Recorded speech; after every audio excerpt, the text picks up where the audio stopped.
You enter the simulation. You're trapped in the backyard annexed by your future brother-in-law. He's here to ruin you. You choose death over humiliation. You died. Simulation ended. Holy shit. You sat there, frozen, like his brain had short-circuited. The scenes replayed too clearly.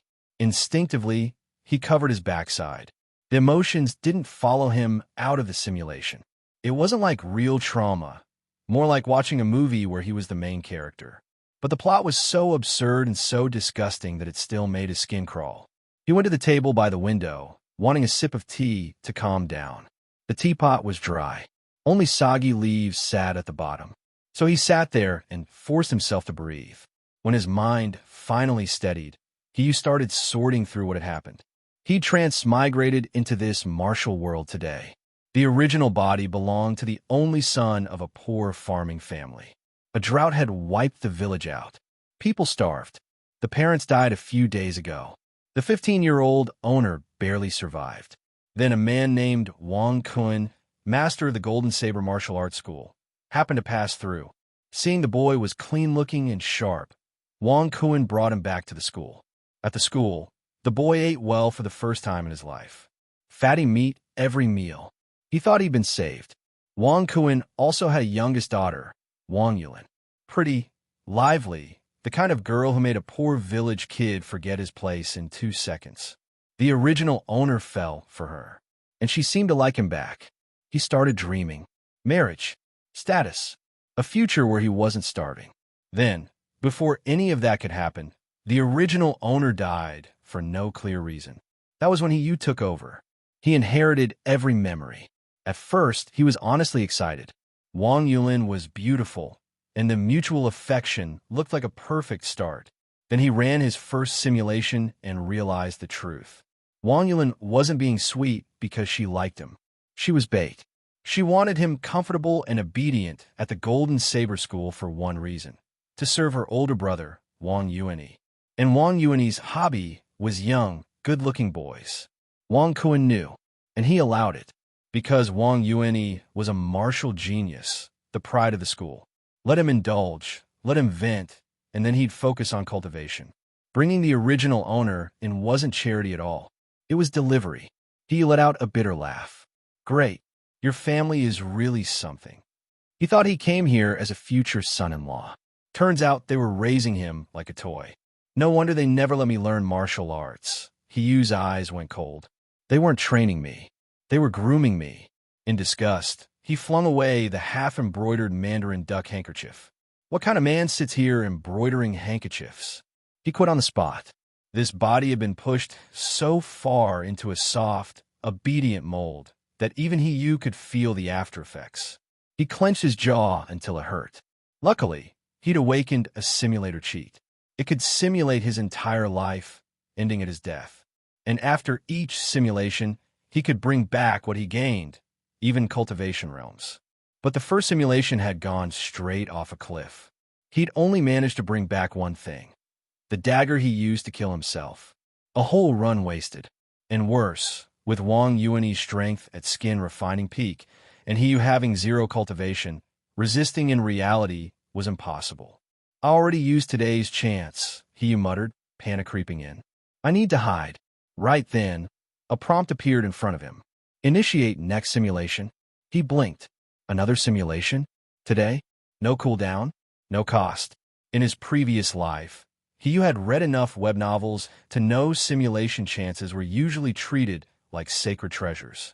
Either you waited days, or you paid a fortune, or you fought for them. Yet this system was casually offering a second one like it was handing out candy.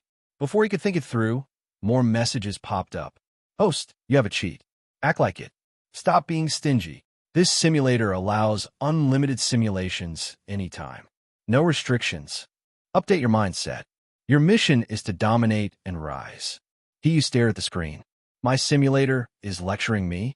It sounded more excited than he was. But honestly, right now, he didn't care. Unlimited simulations? Then he had time. Then he had chances. Then he had a way out. He exhaled slowly, eyes sharpening. Fine. This time, I'm taking control. Simulator, start. You enter the simulation. You sit by the window, holding the embroidered mandarin duck handkerchief. Fuck. This thing again. You curse and throw it down. You stomp twice like you're crushing something invisible. As if breaking shackles, your body feels lighter. Your mind clears. You clench your fists. You didn't lose anything yet, but you'll take back everything. From the last simulation, you know Wang Yuani will come soon. You need to leave before he reaches your room. You need manuals. You need cultivation. You grip the dagger. If it comes to it, you'll die before being violated. You decide to find Wang Yuan. She doesn't cultivate either, but she has access. You can force information out of her. As you approach her courtyard, you hear voices inside. Wang Yuan and Wang Yuani are talking. Brother, I put all the drugs you gave me into his teapot. Once it kicks in, you can go. Her voice was sweet. Too sweet. Like she was proud of it. Did you dump all of it in? Wang Yuani asked, genuinely startled. Obviously, Wang Yuan replied, sounding proud of herself, like she'd just nailed some clever plan. Wang Yuani's voice dropped, sharp and annoyed. This batch is insanely strong. If you used the whole thing, you could poison him to death. I haven't even had the chance to play with him yet. Wang Yuan panicked. Brother, I didn't know you changed the medicine this time. Then we check first. Now, footsteps moved through the courtyard. You slipped aside and held your breath. Only after you watched the siblings leave did you come out again. And that's when it clicked. The tea in your room had already been finished. So the original owner didn't mysteriously die. He was drugged to death. Too much aphrodisiac, too potent, too careless. And from the way those two talked, this wasn't a one-time mistake. They'd done this before. Which also explains something you'd been ignoring since you arrived. There were no other boys like you in the school. Because they didn't last. They were gone. Dead. And you were almost next. The hatred in your chest climbed straight to the ceiling. You slipped into Wang Yuan's room, searching for manuals. No luck. Not a single martial arts book. Instead, you found romance novels. The kind that weren't romance so much as little sister obsessed with her brother trash. You just stared at the covers, speechless. This family wasn't just rotten. They were twisted. Once you got your head back on straight, you changed plans. If the room didn't have manuals, the library would. And if you waited for night, you could steal what you needed. But you couldn't wander around openly. The moment they realized you were missing, they'd lock the entire school down. So you did the simplest, cruelest thing. You hid under Wang Yuan's bed, right under their noses. Night fell. Wang Yuan returned exhausted, frustrated after failing to find you. Eventually, she and Wang Yuani concluded you'd escaped and paused the search.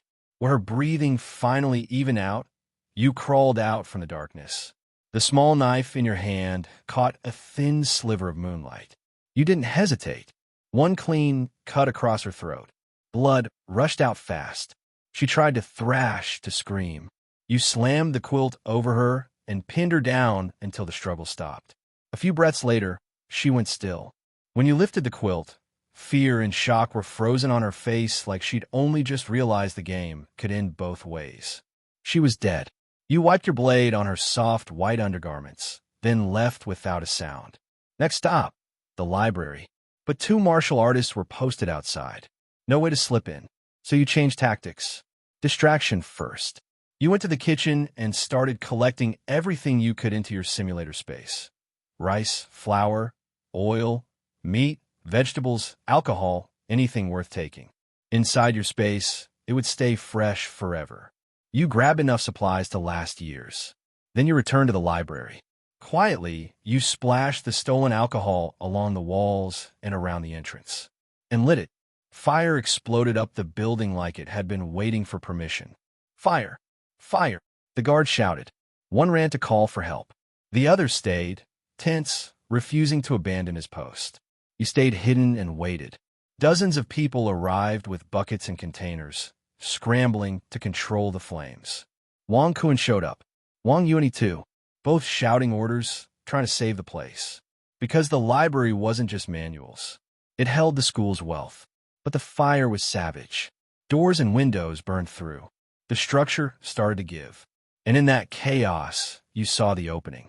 You burst out of the shadows and sprinted straight toward the inferno like a black streak. Who was that? Wang Yuani roared, reacting first. He kicked off hard, cracking tiles as he charged. Then he recognized you. It's you. You didn't slow down. It's your granddaddy. And you dove into the flames. Wang Yuani was too far to grab you. He could only stop at the edge, staring as the fire swallowed you whole. He and Wang Kuan exchanged a stunned look. Neither of them understood why you'd run into certain death so decisively. Inside, the heat was instant punishment. Your hair burned away. Your clothes caught, so you ripped them off and kept moving. Your skin blistered, blackened, cooked. The smell of roasted flesh filled your nose. Pain slammed you hard enough to make you see white, but adrenaline kept your legs moving. You searched like a madman. You found 4 manuals and shoved them into your simulator space without even checking the titles. Most of the other books were already ash. Then you spotted something better. 3 big chests of gold and silver. You took them too. After looting everything you could, you realized something terrifying. You were still alive. Charred, barely functional but alive. And that gave you an idea.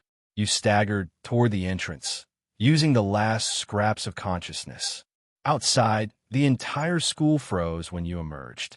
Behind you, the library burned like a torch, lighting up the night sky. In front of it stood you, blackened and smoking like a walking corpse. In your head, you looked insanely cool. In everyone else's eyes, you looked like a ghost crawling out of hell. No one moved. Everyone could smell cooked meat, but nobody felt hungry. You swept your burnt gaze across them and said, voice muffled and rough, "We'll meet again." Boom. The library collapsed. The structure crashed down and buried you. You died. This simulation has ended. You snapped back to reality at the table. A whole day had passed in the simulation, but in the real world, it was only a blink. And this time, he didn't come back empty-handed. He came back loaded. Holy shit, I hit the jackpot. He immediately checked what he brought out. Golden Saber Technique, First-Class Bone Tempering Manual. Spirit Serpent Spear Technique, Third-Class Skin Refining Manual. Iron Armor Technique, Third-Class Skin Refining Manual. Cloud Treading Steps, Second-Class Movement Skill. 381 taels of gold. 5,428 taels of silver. Pearls, jade, and assorted jewelry. Huge stockpile of rice, flour, vegetables, meat, alcohol. Over 1,000 caddies of medicinal herbs for cultivation. He was so excited he rolled on the floor 3 times. For manuals, real wealth. Enough food and herbs to support cultivation without worrying about resources. After quickly skimming the manuals, he finally got a clear outline of the cultivation ladder. 8 realms, low to high. Skin refining, bone tempering, marrow washing, organ fortifying, essence refining, dragon transformation, grandmaster, ultimate grandmaster. Wang Kuan was early bone tempering. Wang Yuani, at just 22, was already skin refining peak and close to breaking through. If he cultivated normally, he'd never catch up. But he wasn't normal. He had a simulator. So why crawl forward step by step? He'd just run more simulations, and jump realms like cheating was meant to be used. By the time Wang Yuani came looking, he wouldn't be bullying a helpless boy. He'd be facing someone he couldn't afford to touch. You didn't waste a second. You entered the simulation. Hey everyone, Firescale Audiobooks here. If there's a novel you'd love to hear more of, you can support us on Patreon or Ko-fi. Depending on your tier, I'll make extra parts just for the stories you're most excited about. Usually I can only upload 4 to 5 parts of each novel, but with your support, we can go beyond that. And of course, don't forget to hit subscribe. It helps more than you know. You obtained cultivation techniques, martial skills, and a large sum of money.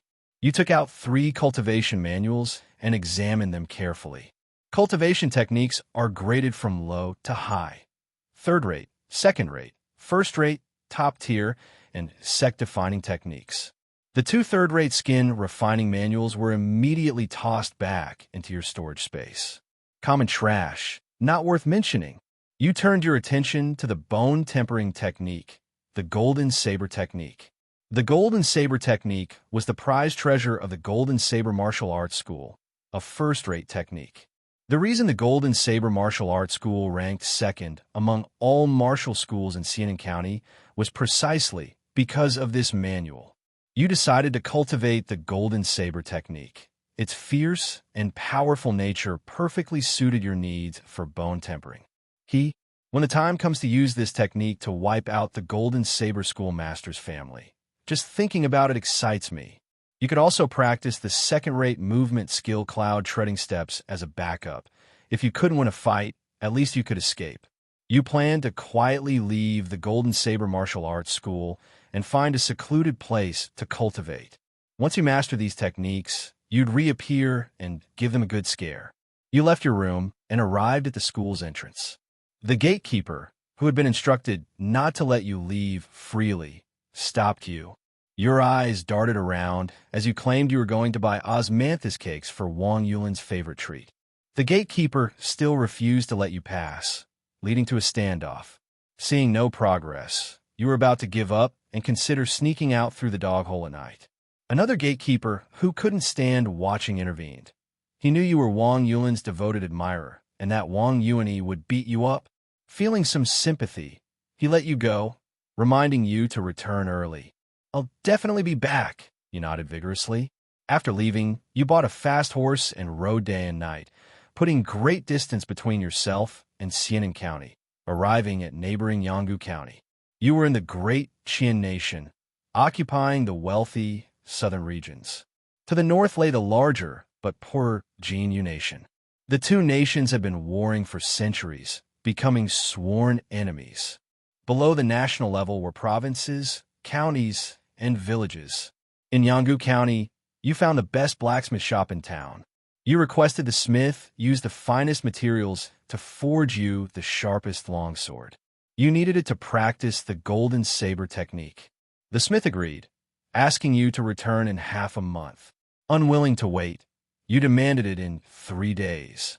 The smith insisted a fortnight was tradition, unchanged since his great-grandfather's time. Without another word, you added 50 taels of silver. The smith immediately made a decision that betrayed his ancestors. Return in 3 days for your peerless treasure blade. You stayed at an inn where the warm, comfortable room was infinitely better than the drafty thatched hut from your previous life's village. You began attempting martial cultivation, but felt an intangible restraint, as if not fully adapted to this body. After 2 frustrating days of this sensation, you were completely baffled. On the second night, you secretly returned to your previous life Stone Cave village. You paid respects to your former parents. As you prepared to leave, you discovered your former neighbor, an elderly man and his 5-year-old granddaughter, were starving to death. The little girl used to follow you around calling you Big Brother and loved playing with you. The pair had gone days without food, too weak to flee the famine. With your current wealth and resources, you left them 100 taels and a large roasted chicken before slipping away. Thinking deities had blessed them, the pair knelt crying and worshipping toward the dark sky. At that moment, you felt a weight lift. The intangible restraint vanished completely. Looking up, you seemed to understand something. Without lingering, you returned to the inn overnight. Resuming cultivation, everything now flowed smoothly. You cultivated through the night until the next afternoon. Though you hadn't condensed true qi yet, you'd grasped the fundamentals. At the smithy, you collected your expensive longsword. The blade proved incredibly sharp and resilient. You named it Cry of the Swan Goose. The smith included a delicate dagger made from leftover materials. Seeing he'd had time for this extra, you realized you'd overpaid those 50 taels. But satisfied with your sword, you didn't dwell on it. Leaving Yanggu County, you rode south to distance yourself from the Golden Saber School and avoid Wang Yuni. Along the way, you encountered many refugees, entire families starving. They shied away from a mounted traveler like you, knowing only important people rode horses. After days of hard riding covering over 1,000 li, you finally abandoned your horse to blend with refugees. Unlike the starving masses, food was never your concern. Each night, you secretly ate well from your storage space, maintaining peak condition. After 2 days with the refugees, you reached a sparsely populated village.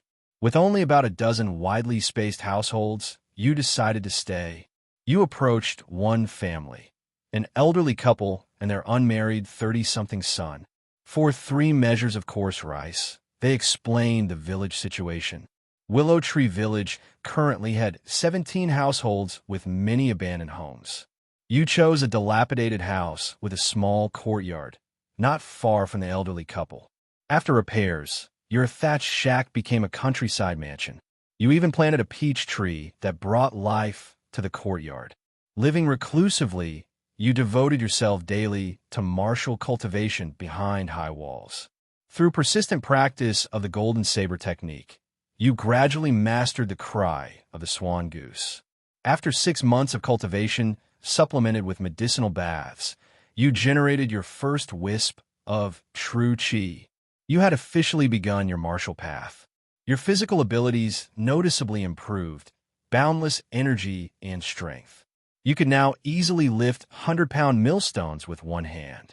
Against 6 or 7 ordinary men, you'd emerge victorious without trouble. Though not yet at early skin refining stage, you knew reaching it was only a matter of time. In high spirits, you made a rare outing. After necessary shopping at the nearest market, you returned to find the elderly couple's bachelor son waiting outside. Over these months, you'd learned about their family. Their son, Miao Jiao, 32, remained unmarried due to poverty. Seeing you never worked yet lacked nothing, they guessed your wealth. Recognizing your extraordinary bearing, they kept their distance until today. Based on experience, when long-lost contacts suddenly appear, they want money. But to your surprise, Miao Jiao wasn't here to borrow. The elderly couple had adopted a 13-year-old girl and invited you to witness the occasion. Puzzled, you wondered why this struggling family would take in another mouth to feed. You were puzzled until you saw the simple and honest Miao Jiao's face break into a foolish grin. Suddenly, you understood this wasn't about adopting a daughter, but about buying a wife for Miao Jiao. The little girl was still too young, so they were raising her under the guise of adoption until she came of age for marriage. This meal essentially served as their wedding banquet. A 32-year-old man and a 13-year-old girl. The age gap was nearly a full generation. You were inwardly shocked. Miao Jiao had really lucked out. However, you knew the girl's family must have been in dire poverty to resort to selling their daughter. As an outsider, you couldn't comment. You agreed to attend the meal and entered the courtyard to put down your daily purchases.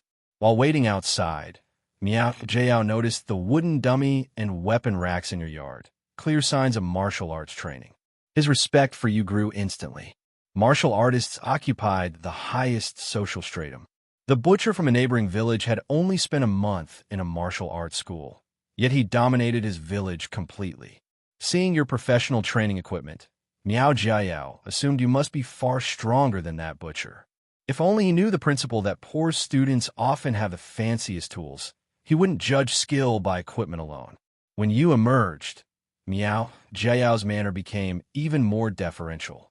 At the meal in Miao Jiao's home, you noticed a delicate-looking girl across from you, stealing timid glances. Compared to the rough farming families, your refined appearance and fine clothing made you stand out dramatically. The naive girl couldn't help her curiosity. Miao Jiao introduced her as Wei Xia, the old couple's adopted daughter. You observed the thin, childish girl. She was still very much a child. After the meal, you gifted them 5 taels of silver as a wedding present, nearly equivalent to their annual income. The family was moved to tears.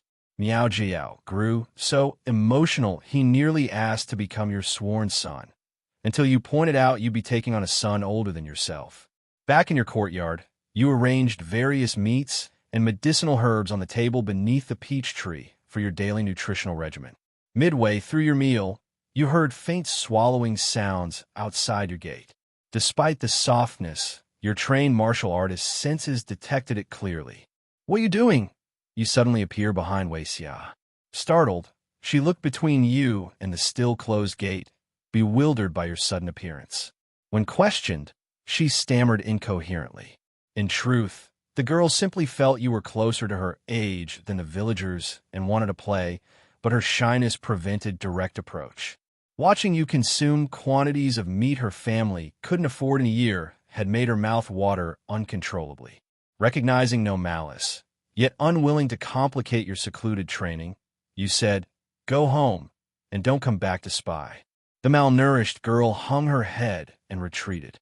Your rigorous training continued unabated. The following year, you broke through to early-stage skin refining, strengthening flesh and blood while increasing strength to 300 gene. You'd officially stepped onto the martial path. You began practicing cloud treading steps simultaneously. This movement technique for evasion sometimes proved more practical than orthodox methods. It could literally save your life. Keeping disaster perpetually one step behind was its own form of power. Unlike cultivation techniques, martial skills didn't increase realm progression but enhanced combat capability. Their mastery levels progressed from beginner to initial achievement, minor achievement, major achievement, and finally perfection. During this period, Wei Xia returned twice more to secretly observe. You ignored her. The girl remained unaware of her future as Miao, Jiao's wife. You remained singularly focused on cultivation. You loved it too much. Women couldn't distract you, especially another man's woman. Despite your indifference, rumors began circulating through the village gossip network about Wei Xia eloping with you. Unwittingly, you've been cast as the villain in their drama. While you held no interest in Wei Xia, Miao Jiao grew terrified of losing her and confined her to home thereafter. Years passed swiftly. 7 peach harvests came and went. At 22, few would guess you'd been merely 7 years prior. Your early-stage skin refining foundation had solidified completely, and you began sensing the threshold to mid-stage. Redoubling your efforts, you trained ceaselessly, sleeping only to resume cultivation, like final exam preparations. The daily progress made it exhilarating. Small daily improvements lead to major advances. You encouraged yourself. Though your talent couldn't match Wang Yuan's, it was respectable. Your dedication finally bore fruit in the 8th year. One night, a strange tingling traveled your spine as you lay in bed. You'd broken through to mid-stage skin refining, achieving 600 gene strength. Robust internal energy circulated through you like a 12-cylinder engine. Your comprehension of the golden saber technique deepened, and Cry of the Swan Goose danced effortlessly in your hands. Cloud treading steps also advanced to initial achievement level. Your footwork became dazzlingly agile. Light as a feather, you could traverse rooftops without sound. The skill seemed tailor-made for burglary. Coincidentally, funds plundered from the Golden Saber Martial Arts School were nearly exhausted. That night, you traveled over 100 li west to Linjiang County's town. Utilizing cloud treading steps, you robbed 3 wealthy landowners' residences undetected.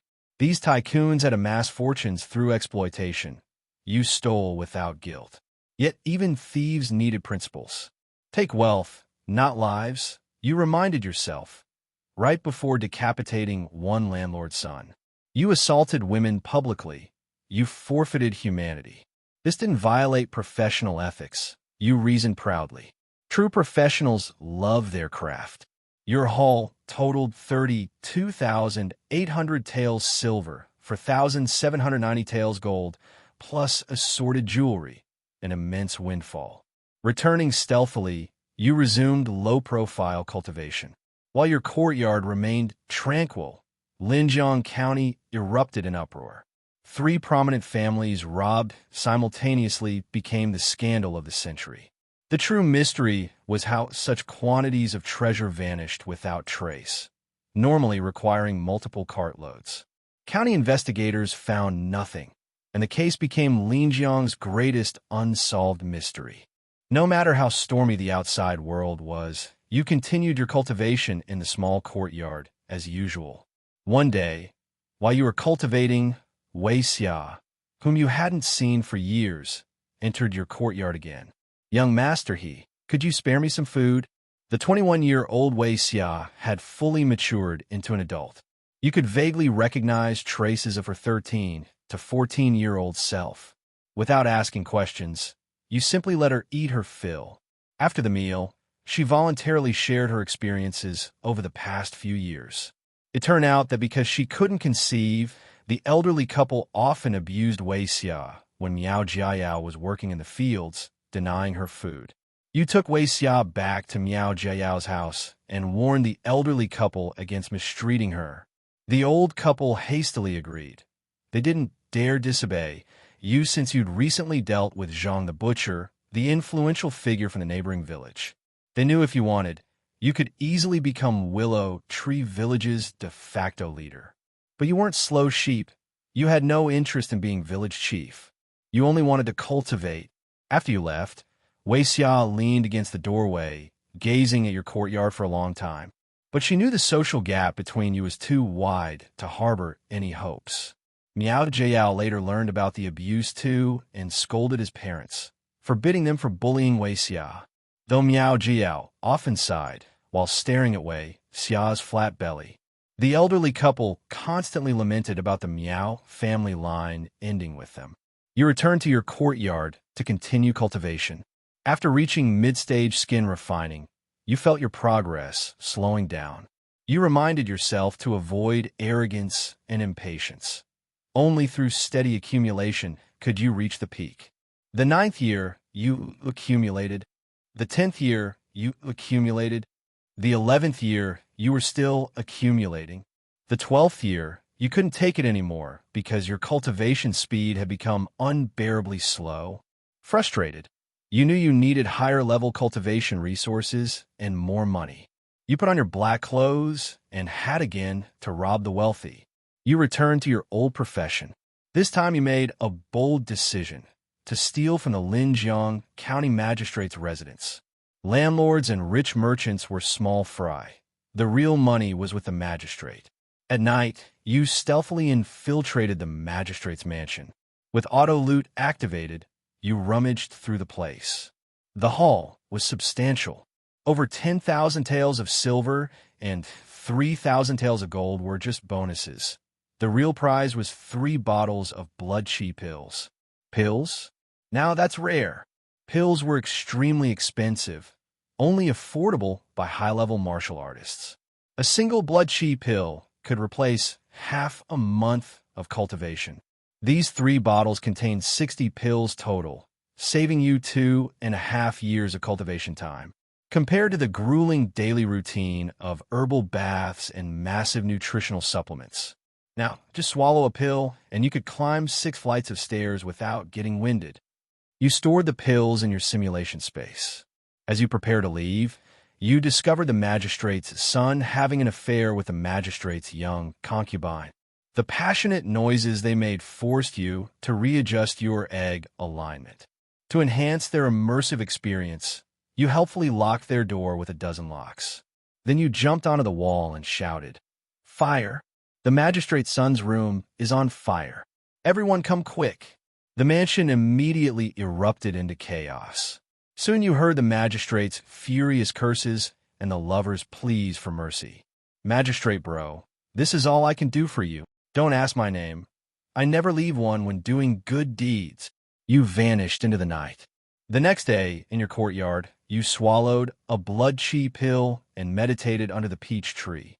Your cultivation speed returned to normal, even better than before. It's back. Everything's back. You saw hope of breaking through to late-stage skin refining. While you cultivated peacefully, Linjiang County descended into chaos. The county government launched an unprecedented crackdown on thieves and bandits. Many seasoned outlaws were captured. As the instigator, you offered exactly 1 second of sympathy for your fallen colleagues. Most of those arrested weren't serious bandits, though. The majority were actually rapists. These rapists lacked real martial prowess. They spent all their energy on women, making them easy arrests. Since rapists technically counted as thieves, the arrests weren't wrong. Another year of monotonous cultivation passed. The 13th year, with the pill's assistance, your cultivation progressed rapidly. You clearly felt your internal energy growing more robust, a major step toward late stage. Your strength reached 800 gene. You could now play with the 400 gene millstone like a yo-yo. At 28 years old, most commoners would have had 3 or 4 children by now, but you remained alone. Coincidentally, Miao Jiayao seemed to realize this too. That night, he came to you. The 45-year-old Miao Jiayao was hunched and graying, while martial cultivation kept you in your prime. Young master he, please sleep with my wife tonight. Miao Jiayao's opening line was explosive. You never expected the seemingly simple Miao couple to be into this lifestyle. Though engaging in extreme self-cuckolding, Miao Jiayao's eyes were full of pain and pleading. He said he knew Wei Xia liked you. He just wanted her to conceive. He wanted a child, even if not biologically his. He couldn't bear the Miao line ending. Turns out Wei Xia's infertility wasn't her fault. It was Miao Jiayao's. Though Miao Jiayao was strict about cuckolding himself, you weren't like Chancellor Chao. You refused. Miao Jiayao left dejected. You continued your accumulation. Focused cultivation made time fly. Another year passed. The 14th year, without pills, your progress slowed again, but your strength reached 900+ gene. You could feel you were on the verge of breaking through to late stage. Your cloud treading steps mastery reached advanced level, just needing a catalyst for perfection. Over the years, using cloud treading steps, you'd robbed every wealthy household within 100 li. Several families moved away in fear, even exhuming their ancestors' graves to relocate them. That year, a severe drought struck the region. No crop survived. Willow Tree Village was no exception. The drought didn't affect you much. Over the years, your side hustle as a thief had earned you plenty of dirty money. Your stealing skills had reached perfection. You even considered patenting them. Sometimes you'd share stolen money with the poor, and legends of your rob from the rich to give to the poor deeds had spread through the martial world. Your fellow rogues gave you a nickname, Flying Sky Cockroach. Though it didn't sound great, you accepted it as a form of recognition. You had to accept it. The alternative nicknames were even more goddamn awful. These martial world brothers had started hustling young, without schooling, completely illiterate. Do you know how hard they worked to come up with this nickname for you? The drought hit ordinary people hard. Barren lands stretched for miles with starving refugees everywhere. Miao Jiayao's family ran out of food, their situation becoming dire. Wei Xia came begging you for provisions. After over a decade of hardship, Wei Xia had lost all her youthful innocence, becoming just another worn-out peasant woman. That tiny flicker of hope she'd once held for you? She'd snuffed it out herself long ago. Wei Xia was emaciated from hunger. Miao Jiayao and the elderly couple huddled by the bed, too weak to even move their eyes. Focused on cultivation, you hadn't realized how bad things had gotten for them. Why didn't you come to me sooner? Your tone came out harsher than intended. After over 10 years together, you'd come to see this family as friends. Wei Xia kept her head down, not daring to speak. You used your qi to stabilize them, giving them enough strength to eat. After wolfing down the food you brought, the family knelt before you in tearful gratitude for saving their lives. You left them sufficient money before returning to your courtyard to continue cultivation. Without blood qi pills, you had to rely on medicinal baths and massive nutritional intake. Primitive cultivation methods like slash-and-burn farming. Progress was slow, but you were advancing. You could feel a breakthrough coming. You decided to focus on effort and let time handle the rest. Year 15. The drought ended this year. One morning, peach blossoms fell like snow. As usual, you rose early to cultivate. When the first sunlight touched you, your eyes snapped open. You'd broken through. You reached the late stage of skin refining. The qi inside you shattered barriers, suddenly quintupling in volume. Thunderous rumbles echoed through your body. Your physical strength broke through to 1,200 gene. Cloud treading steps also advanced, reaching perfection. You'd mastered the technique completely. Stepping on your own feet could launch you over 10 meters high. No wall could contain you now. That same day, Miao Jiayao and Wei Xia came to you beaming with joy. They announced Wei Xia was finally pregnant. You were puzzled, since Miao Jiayao was infertile. How could Wei Xia conceive? When you asked, Miao Jiao explained they prayed to the child-giving bodhisattva at Zhuaming Temple 30 li away. You asked if Wei Xia had stayed overnight at the temple. Miao Jiao happily confirmed it. He said their sincere piety moved the bodhisattva in just one night, unlike less devoted couples who prayed repeatedly without results. Wei Xia kept her head lowered the entire time he spoke. You knew the child was actually some monks or pilgrims doing. Your past life's history had similar records. But seeing Miao Jiao's genuine, simple smile and Wei Xia's bowed head, you kept silent. No need to interfere with their chosen way of life. Year 16. Miao Jiao and Wei Xia's son was born. That same day, the elderly couple passed away peacefully, their regrets resolved. Birth and death are often two sides of the same coin. They asked you to name their son. You shook your head playfully. This child is heaven's gift to you. Let's call him Miao Gift.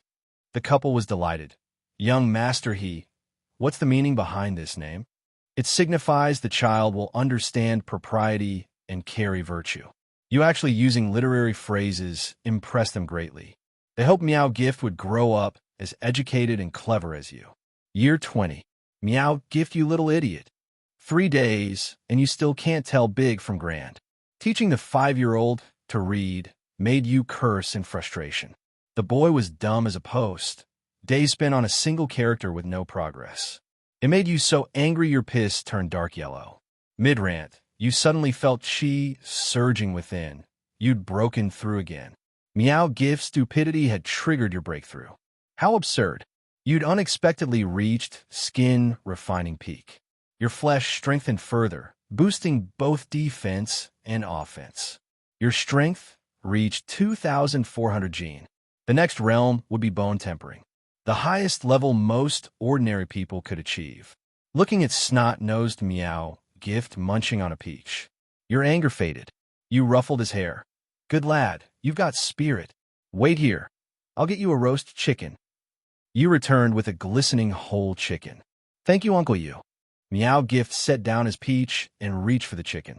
He wiped his runny nose from left cheek to right with his sleeve. Uncle You, eat first. He tore off a drumstick and offered it to you. Smiling, you took the drumstick and ate while patting his head. Year 21. Peaches ripened again this year. 6-year-old Miao Gift came running to your courtyard as usual. The boy visited often, and you'd grown fond of the simple, honest child. Though slow, his pure nature made him likable. That day, as you cultivated beneath the peach tree, Miao Gift climbed up to pick peaches. Munching fruit, he stared blankly at your training. Soon, he frowned. Uncle You, my tummy feels warm. You lifted him down. Checking his pulse, you were shocked to detect faint chi within him. Just by watching you practice, Miao Gift had unconsciously begun martial cultivation. Holy shit, what kind of freakish talent is this? You were stunned. Miao Gift sniffled, asking blankly, Uncle You, am I sick? After reassuring him and sending him home, you immediately packed your belongings. Willow Tree Village was no longer safe. You had to leave. With such a monstrous talent appearing, chaos would surely follow. As this novel's protagonist, you'd inevitably get dragged in. So you fled overnight, seeking a new place to lay low. Before leaving, you visited Miao Gift one last time. 6 years watching him grow had forged real affection. You left him the Spirit Serpent Spear Technique Manual and a gleaming silver spear. Finally, you uprooted your peach tree and transplanted it to his home. The boy loved its fruit best. You departed Willow Tree Village, traveling west, after over a month's journey, having seen diverse customs and dealt with several bandit gangs, whose robbery speeches you interrupted by smashing their pig brains. You arrived at an endless lake, Fragrant Moon Lake, surrounded by villages. The vast, beautiful lake convinced you to settle here. You bought land from the village chief, who enthusiastically praised.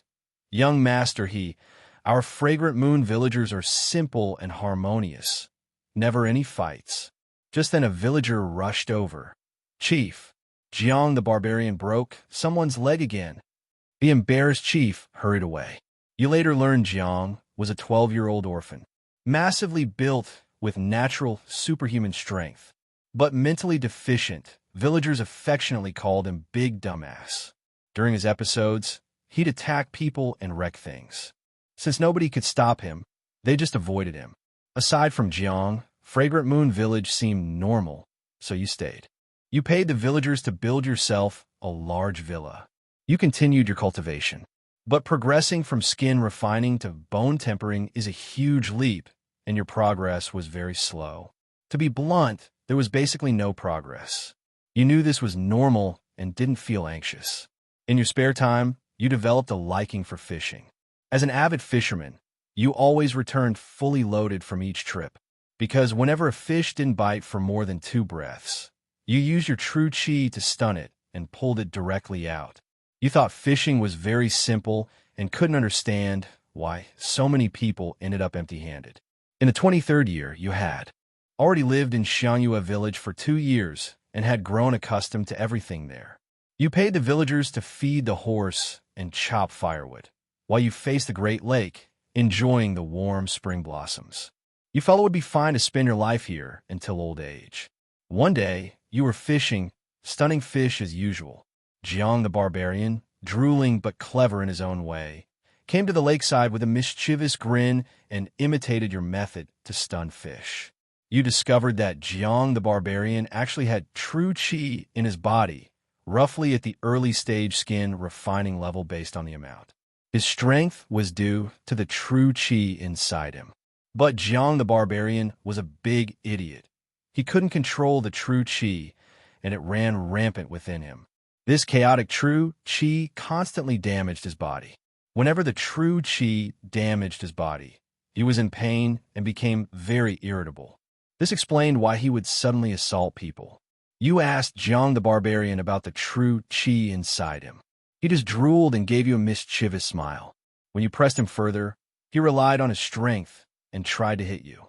You countered and knocked him down, making him wail loudly on the ground. I usually don't hit kids or idiots, but I didn't expect you to stack 2 buffs and still be this annoying. After you hit him, Jiang the barbarian's eyes cleared up a lot. His speech became more coherent. He told you he had eaten sugar beans found at his grandfather's grave, which made him stronger. You went to Jiang the barbarian's grandfather's grave. You dug it open and found many valuable items inside. There was a top-level bone tempering manual, the Dragon Roar Saber technique, an even more powerful supreme technique beyond first-class manuals.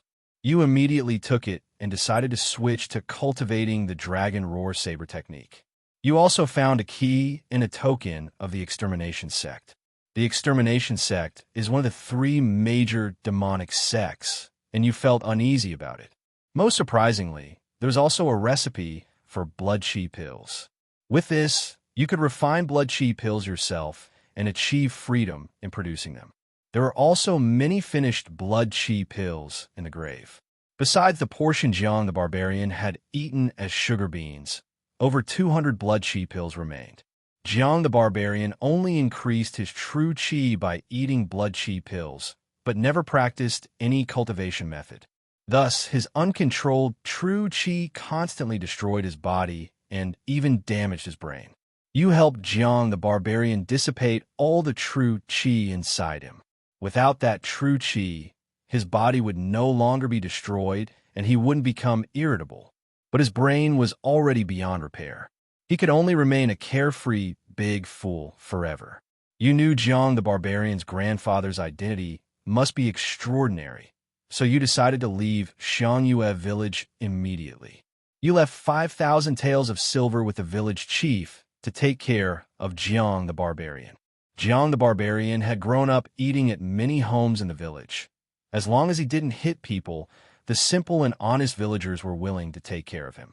It would ring above an ES. You continued heading west.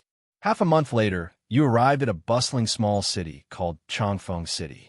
This small city was located on the frontier of the Great Qian Kingdom. Precisely because it was far from the central region of Great Qian, Changfeng City had developed its own unique beauty and prosperity. You bought a quiet little courtyard in a remote area of Changfeng City. You stopped cultivating the Golden Saber technique and switched to the Dragon Roar Saber technique. Men, always craving the new and abandoning the old. With the aid of blood chi pills, it only took you half a year to bring the Dragon Roar Saber technique up to the peak of skin refining. You could clearly feel that the true chi in your body had become more majestic, growing 5 times stronger than with the Golden Saber technique. No wonder it's a supreme technique, so powerful. Every time you swung your saber, a faint dragon roar echoed, affecting your opponent's mind and causing a brief moment of confusion. Don't underestimate that moment. In combat, life and death hinge on an instant, and that instant is enough to decide victory or defeat. After switching cultivation methods, you began experimenting with pill refining. You purchased a large quantity of materials to refine blood chi pills, then secluded yourself in the courtyard to practice diligently. Refining pills required extremely precise control over true chi. Even a slight mistake would cause failure. You kept trying and failing repeatedly, but never giving up. You opened your eyes every day only to refine pills. Even when sleeping with eyes closed, you thought about technical details. After half a year, you still hadn't successfully refined a single blood chi pill. But you hadn't wasted your time either. Your control over true chi became increasingly precise, and your saber skills improved significantly. Previously, you could only accurately cut flies. Now you could split ants. After another month, you stopped refining pills because your money was almost gone. Those familiar with you knew you were about to start stealing again. Actually, your thieving skills hadn't been neglected these years.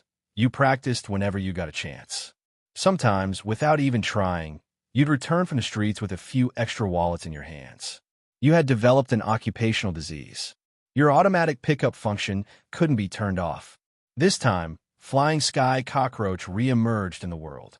As expected, it only took you a month to steal enough money to continue refining pills. You buried yourself in pill refining again. After more than a year of attempts, in the 25th year, your 40th year, you finally refined your first blood chi pill. Your blood chi pill refining technique had entered the beginner stage. But your success rate was too low, only 1 or 2 successes out of 10 attempts. That yield was clearly insufficient. You kept practicing. With the first successful pill made, subsequent progress became easier. In the 26th year, your blood chi pill refining technique reached a small breakthrough, with about 6 successes out of 10 attempts. You could barely say you had mastered the core technology. You thought it was enough and stopped practicing further. Long-term pill refining had further enhanced your control over true chi. Now, if you aimed for an ant's upper eyelid, you would never hit its lower eyelid. You began using the large quantity of blood chi pills you refined to push toward bone tempering. You could feel that breaking through to bone tempering was not far away. You no longer ate blood chi pills one by one, but handfuls at a time. You didn't know exactly how many pills were in a handful. You only knew there was no bottleneck that a handful of blood chi pills couldn't solve, and if there was, then 2 handfuls. You had completely achieved freedom of blood chi pills. You now found life tedious, extremely tedious. 2 years of this dull life passed. The old locust tree in your courtyard withered and flourished twice. In the 28th year, at night, while cultivating and just having swallowed a handful of blood chi pills, a dragon roar sounded inside your body. You broke through to bone tempering. True chi surged wildly around you, shattering your clothes and revealing a dozen abdominal muscles. Your pants were also torn apart, exposing the huge mosaic below your waist. The amount of true chi at bone tempering was not comparable to skin refining. You felt you could slap to death dozens of skin refining peak versions of yourself. Taking pills really speeds things up. After reaching bone tempering, you could now release true chi onto the surface of objects you directly touched. You drew out the cry of the swan goose saber, attaching true chi to it, and swung. The decades-old locust tree in the courtyard fell with a crash. It had done no harm to anyone. This strike's power had increased more than tenfold. Whoa, enchanting really makes a difference. Having reached bone tempering, you could now open a school and take disciples. Wang Kun, the master of the Golden Saber Martial Arts School, was at early stage bone tempering. You could now be considered an expert. After breaking through to bone tempering, you rarely gave yourself a day off, but this time you did. You lay in your courtyard all day. You thought about nothing and did nothing. You emptied your mind completely and quietly watched the clouds drift in the sky. After resting for a day, you threw yourself back into your great cultivation journey. That day, after finishing cultivation, you planned to go buy materials to refine blood chi pills. You opened the courtyard door and found an injured woman covered in blood, barely conscious, lying at your doorstep. Miss Hua? Yo, yes. The woman heard your voice and struggled to lift her head. Young master, please save me. You saw the woman's face was covered in blood, but she was still visibly beautiful. How could anyone bear to hurt such a pretty girl? Truly heartless. You sighed regretfully. Young master, please take me in. My enemies will be here any moment. Don't worry, miss. I'll take you in. There's an empty room in my courtyard. If you're uncomfortable sleeping alone, you can squeeze into my room. The woman smiled weakly. Thank you, young master. The woman reached out her hand, signaling for you to help her up. You eagerly ran over with a grin, extending your hand. Thank you for your great kindness, this humble girl dash. Clang! Cry of the swan goose instantly appeared in your hand. With a flash of blade light, the woman's skull cap flew 3 to 4 meters away. The remaining half of her head had an exceptionally clean cut. Her brain matter still quivered inside. Blood gushed as the woman collapsed in a pool of blood. Her face still bore the grateful smile from before death. Damn, such a crude trick trying to fool me. Did they think I've never watched TV dramas? Your small courtyard was located in a remote area of Changfeng City. Normally no one came by, so a beautiful woman appearing out of nowhere was suspicious. You could smell something fishy from miles away. Time to run again. You knew you'd been exposed, likely by someone connected to Jiang the barbarian's grandfather. No good comes from digging up someone's ancestral grave, after all. You searched the woman's corpse, finding over 100 blood chi pills, a first-class bone tempering technique, glacier finger, over 50,000 taels of silver notes, other miscellaneous worthless items. You dragged the corpse into the courtyard and burned it completely. After packing quickly, you prepared to flee. As you stepped into the courtyard, you saw a woman standing there abruptly. You nearly jumped, thinking the dead woman had resurrected. Fortunately, this woman looked different from the one you'd burned. The woman in your courtyard was also beautiful, stunningly so. To put it simply, she could make fish sink and geese fall, a beauty that could shame the moon and flowers. The most beautiful woman you'd ever seen. Wan Qingluan's voice was cold. Young master, did you think killing my junior sister would go unpunished? You couldn't gauge Wan Qingluan's cultivation level, but you felt tremendous pressure from her presence. Her strength surpassed yours. You weren't sure if you could handle her. Heroine, don't misunderstand. I wasn't planning to leave, just planning to run. As soon as you finished speaking, you activated Cloud, treading steps to its limit, leaping onto the roof in one step. You scaled walls and roofs in frantic escape. After running for a while, you glanced back. Wan Qingluan remained half a meter behind you, as if glued to your shadow. Yet she made no move to attack, simply watching you calmly. Like some damn ghost, you stopped running. You knew Wan Qingluan could kill you easily. Young master, why stop running? Wan Qingluan's voice remained cool and composed. Heroine, since you're not here to avenge your junior sister, tell me what you want. You cut straight to the point.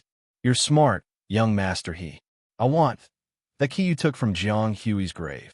You figured Jiang Hui must be Jiang the barbarian's grandfather. What's the key for? You asked.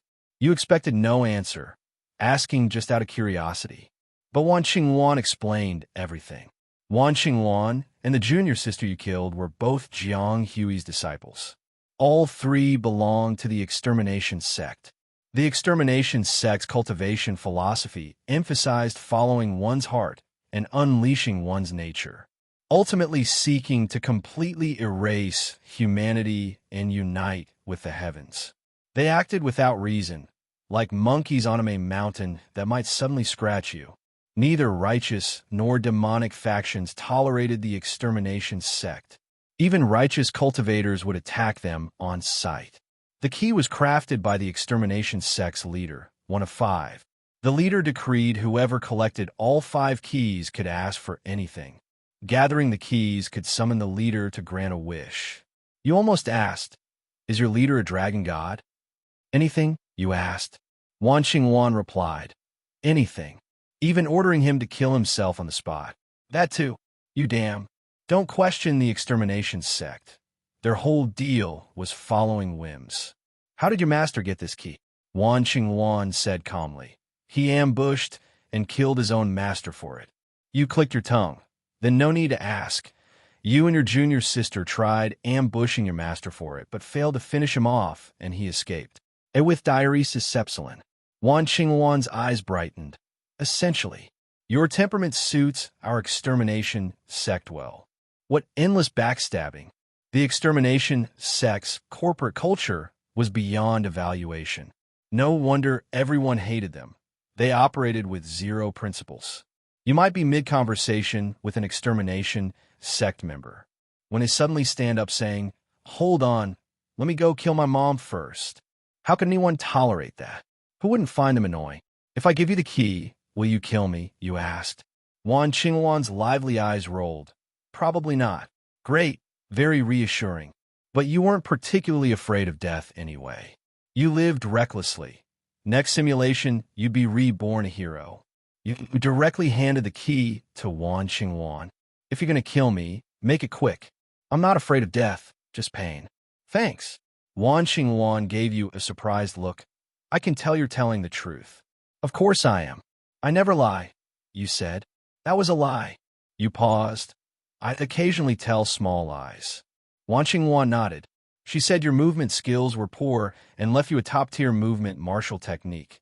Phantom Phoenix steps." You didn't understand why Wan Xingwan gave you a technique. Don't question the extermination sect. Whims rule all. Wan Xingwan left directly. You didn't return to the courtyard, fearing more extermination sect members might come. You needed to disappear completely somewhere remote. Before leaving, you went on a 7-day stealing spree across Chongfeng City, plunging the city into chaos with widespread laments. You stole like a madman. With sufficient funds, you bought materials for refining blood qi pills, along with massive amounts of food and water. You traveled west for 6 months, during which you killed 386 bandits and thieves, wiped out 3 bandit strongholds, destroyed 18 shady inns, and busted 5 human trafficking rings.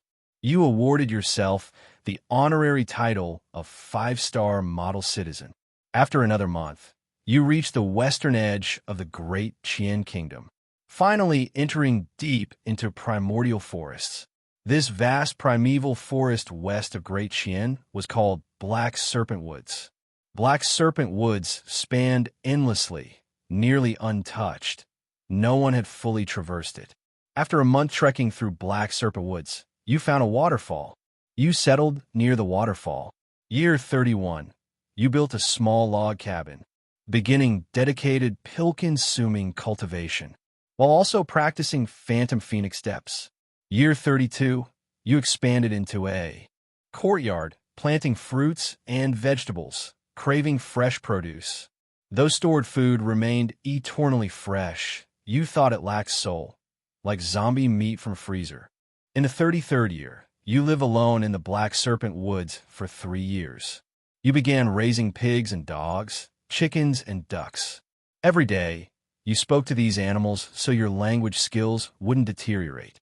You planted several peach trees in your quiet little courtyard. You liked peach trees very much. Their flowers were beautiful, and the peaches were delicious. Looking at the peach trees, you would think of Miao Liwu, wondering how this martial arts prodigy was doing. You established your own base in this dense forest. You often lay under the peach trees in your courtyard, closing your eyes to rest. Sometimes you would go fishing at a nearby waterfall. You no longer used true qi to shock fish, but quietly waited for the fish to bite. You gradually truly understood the joy of fishing. Besides cultivation, your life was very leisurely. You comprehended the meaning behind the phrase, picking chrysanthemums by the eastern fence, leisurely seeing the southern mountain. In the 35th year, you were 50 years old. You still looked like you were in your early 20s. This was the benefit of cultivating martial arts. Your appearance aged much slower than ordinary people. Even at 80 or 90, you would only look like you were in your 30s or 40s. So, judging a martial artist's age by appearance alone was unreliable.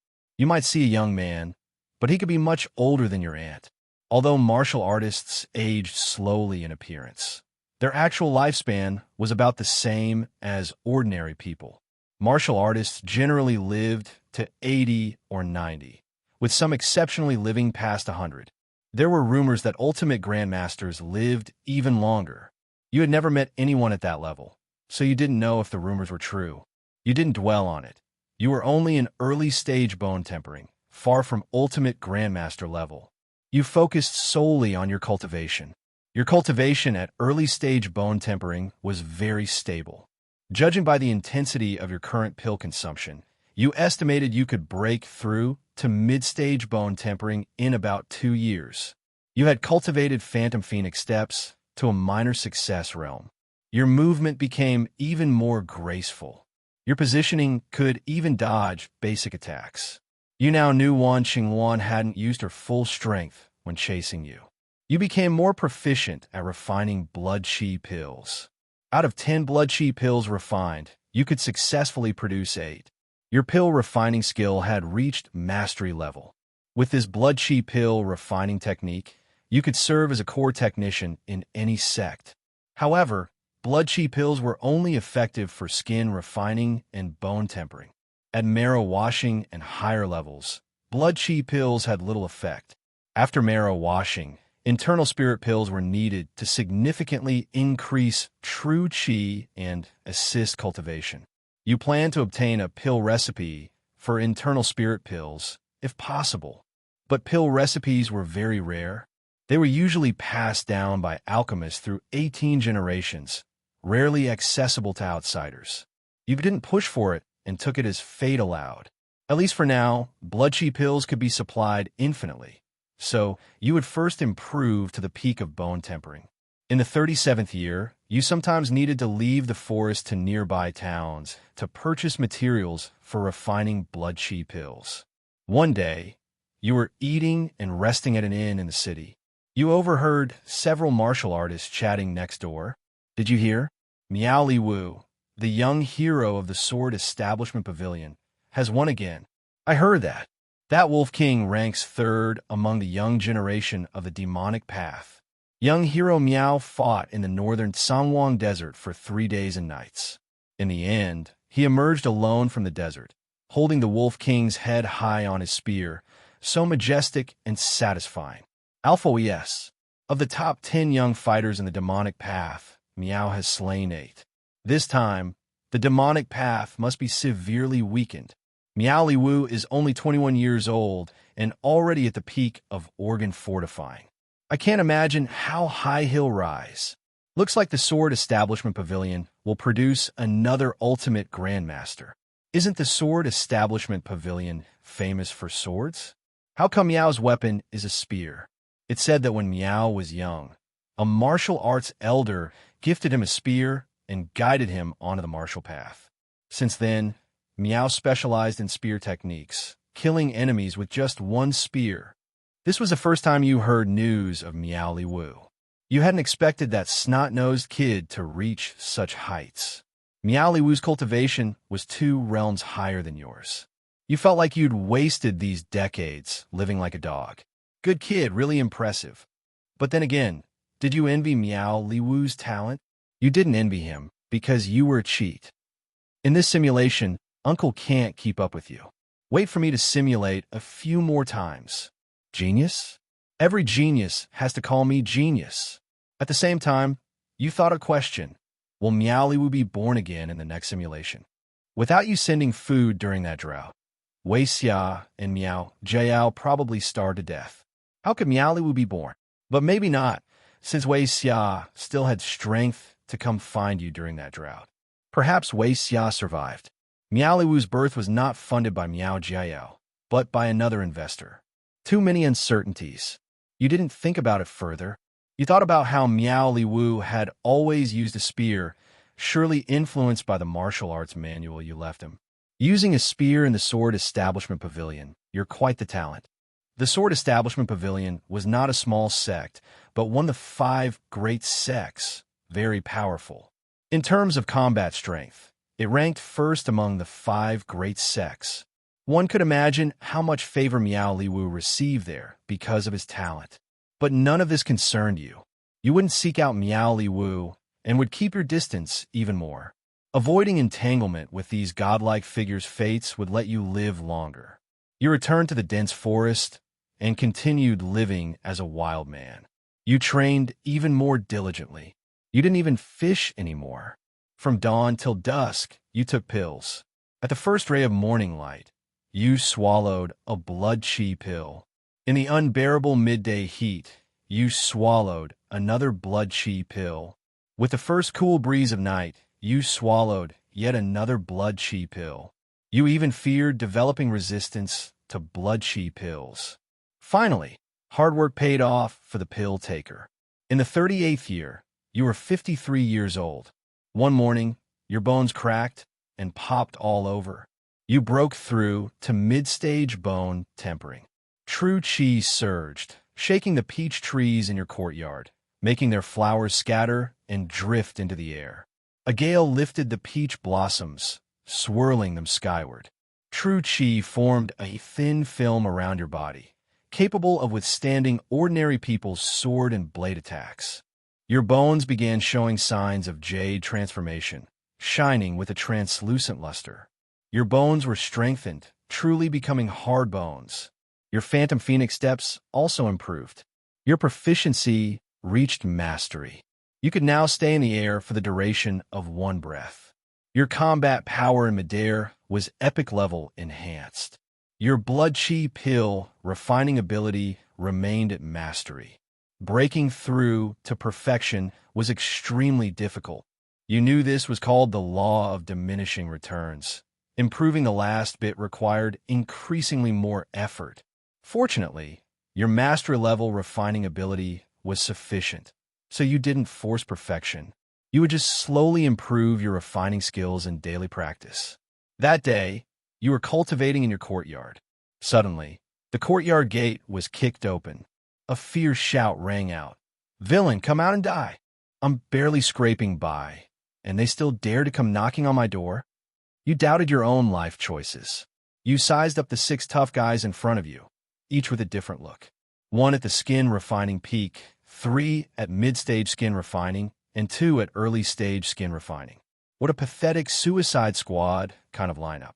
And they actually had the nerve to come swaggering at you. Still, before throwing down, you asked, "All right, gentlemen, what brings you here? Better to know who you're dealing with than let some stray fish slip away. Cut the crap. We are the 7 sons of the Zhang family from Xuanqing. Today, we will take the life of this evil thief."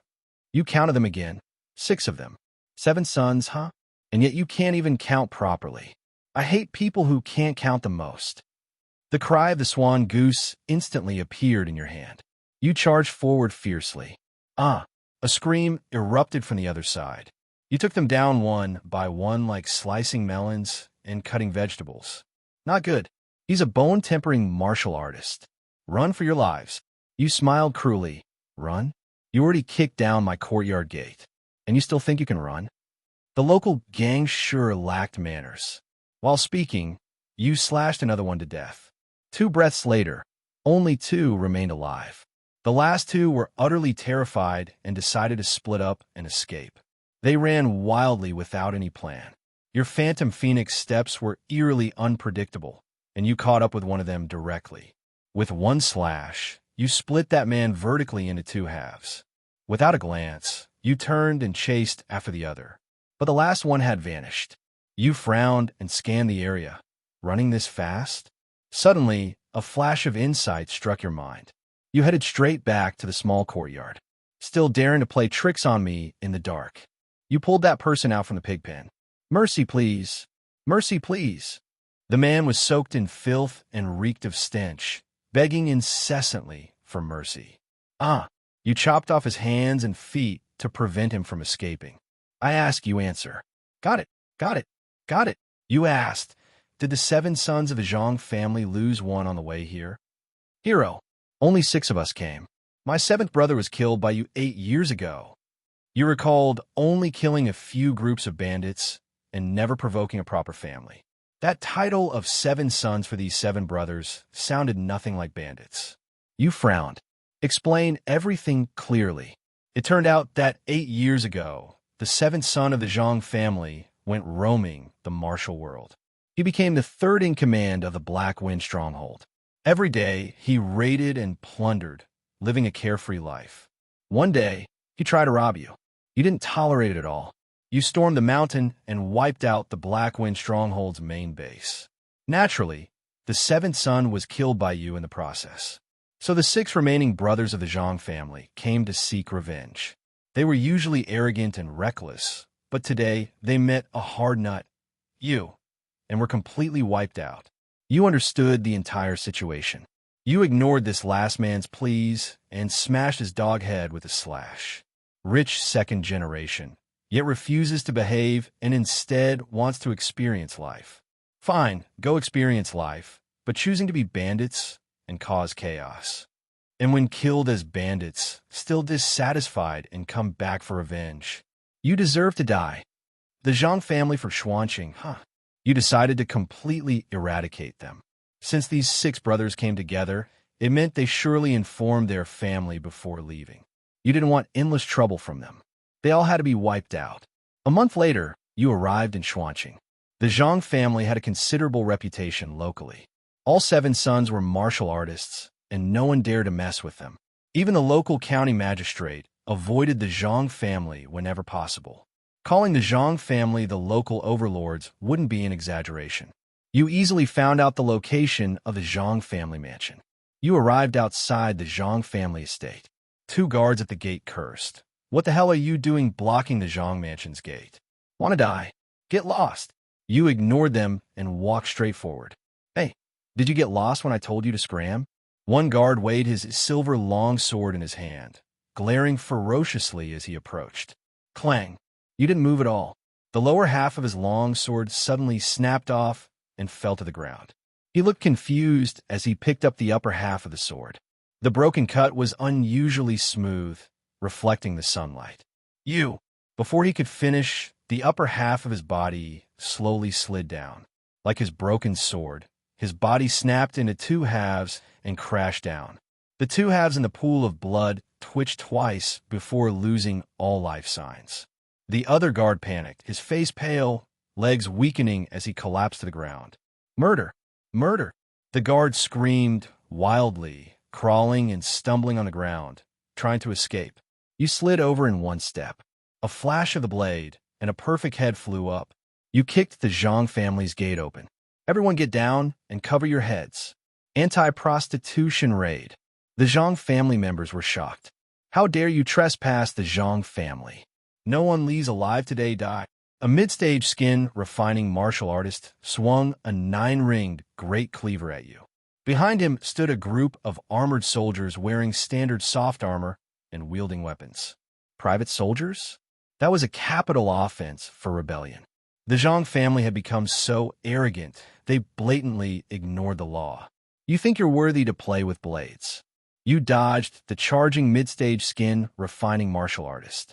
A flash of the blade, and he was cut in half at the waist. The squad of soldiers immediately panicked. The slain mid-stage skin refining martial artist was their chief instructor, responsible for teaching them martial arts, definitely the strongest warrior in the Zhang family. Yet he couldn't even withstand a face-off with you. You rushed into the soldiers, your movements graceful and fluid. Like a butterfly weaving through flowers, wherever you passed, heads fell like ripe fruit. The blade of the cry of the swan goose flickered in the flying blood. Over 100 soldiers died in an instant. Losing this squad of soldiers, the Zhang family also lost their core fighting force. The remaining house servants and guards were even easier to kill dealt with effortlessly. You hacked your way from south to north, east to west. Every swing of your blade killed without hesitation. Out of the more than 500 people in the Zhang family, nearly all met their end. Only 4 remained in the main hall. The Zhang family patriarch, his wife, and 2 grandchildren around 10 years old, a boy and a girl. The 4 sat trembling on the ground, utterly terrified. The patriarch was in his 60s, dressed in brocade, experienced in many worldly affairs. He thought he had seen every scene, but today's was a first. Young hero, spare our lives. Whatever you want, the Zhang family will give it to you. Just please spare us. The patriarch didn't ask who you were, only kowtowed and begged. He knew the Zhang family had made too many enemies, and asking questions was pointless. He planned to calm you first and seek revenge when his 6 sons returned. Beside him, the matron cried with tears and snot all over her face. She hurriedly chimed in through her tears. Yes, yes. Young hero, our family owns thousands of acres of fertile land and countless riches. If you spare us, it's all yours. You thought for a moment. All mine. Yes, all yours. You flick your wrist, and 2 heads flew cleanly through the air. Fools, killing you all is mine too. The 2 children were pale and terrified, trembling uncontrollably, unable to say a word. They looked at you with ashen faces, hands and feet twitching nervously. You frowned. This is troublesome. I don't kill kids. Scratching your head for a moment, you looked at the boy and asked, Little friend, how old are you this year? The boy was very scared, stammering as he said, I'm 6 years old. Oh, 66 years old, not showing any signs of aging. You nodded and then looked at the girl. The girl also had a face full of fear. You showed a smile you thought was friendly, but the girl trembled even more. Little friend, how old are you this year? You asked the girl.